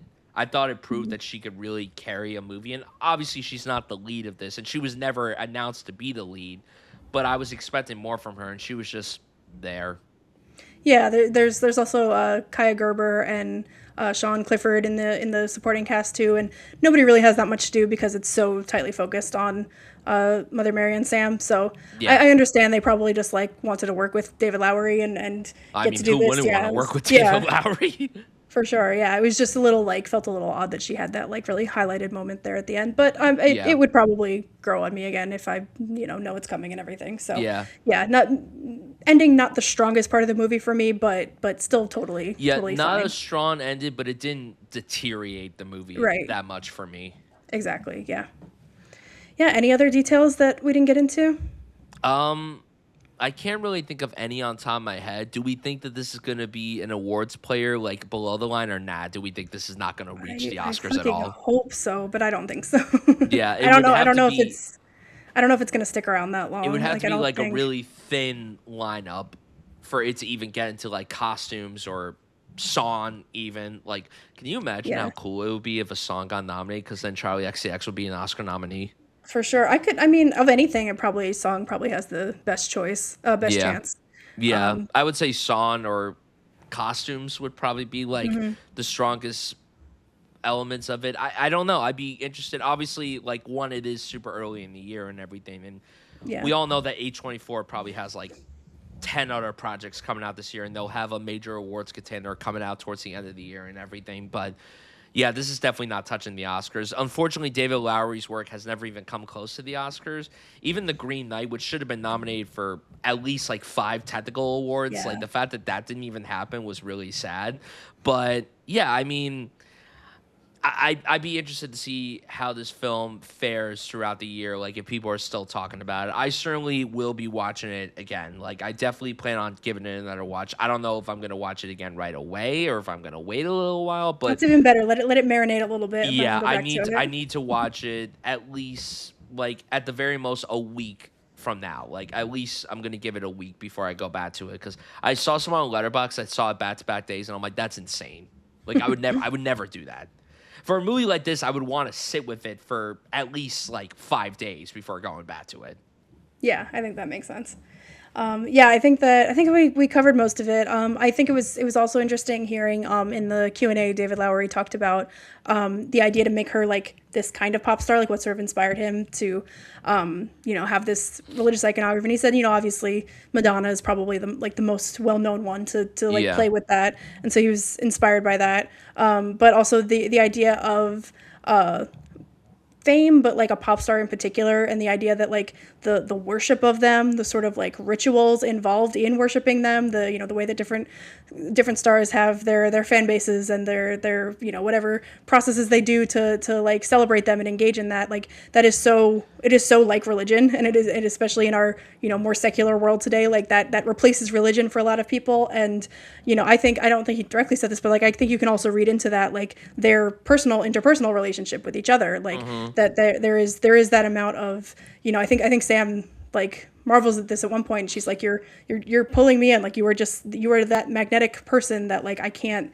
shake. And they have that the spooky action, the idea of like just being like this connectedness that you can't describe and you can't tamp down, like it just is always there. And I just think that's all it's never quite like articulated in the movie completely, and I like we said, it's all, even the dialogue is a bit abstract and dancing around it, but I just think that you can really read into that. And like I felt that more than anything. You feel it in Yeah. their scenes together, you feel it with the representation of the ghosts visually. So yeah, I think that all that is just so brilliant, and you could pull it apart for days and all kind of come away with a different conclusion there. Completely agree. Completely agree. Yeah. So Brian, what would be your rating for Mother Mary? Right now, it's at a very high 3.5 out of 5. I could see it going up when I watch it again. I don't see it going down, but I think 3.5 for right now, simply because there's still a lot of things that I'm marinating, but there's more pros than cons with this movie for me. The performances, the visuals, the music, all that stuff was great. There's just some story decisions that held me back from fully connecting with it, but overall, I'm a fan. I'm pro Mother Mary. What about you? What would you rate it? I'm at a super strong 4 out of 5 stars. It's like I'm like I could go up that extra half star. I feel like it's also the kind of thing that like if it's once it's out on like Blu-ray or streaming or anything, like it feels like the kind of thing I might want to just like go back and revisit. Like the combination of the music that always helps to like, oh, I just want to see like that performance scene or something, and then also just like the gothic spookiness of it. I just really love. It just feels like the kind of atmosphere that you want to go back to again and again. So like I feel like that could definitely make it grow in my estimation when you just kind of want to like exist inside the movie. That's just like that bumps it up too. Yeah, absolutely. So those are our thoughts on Michael and Mother Mary. Be sure to let us know what you think of these films. And with that, that is a wrap on today's episode of Some Like It Real. Thank you all for joining us. If you're interested in following along our journey, you can find me on Twitter, Instagram, and Letterboxd at Brian Sutfield. And you can find me on Twitter and Instagram at Vero Albarella, and on Letterboxd at Alba_real_A. And you can follow the show on all socials at Some Like It Real, as well as on YouTube at Some Like It Real. Be sure to subscribe and share it around, and tune in every Monday and Thursday for a new episode of Some Like It Real on podcast platforms. We'll see you next time.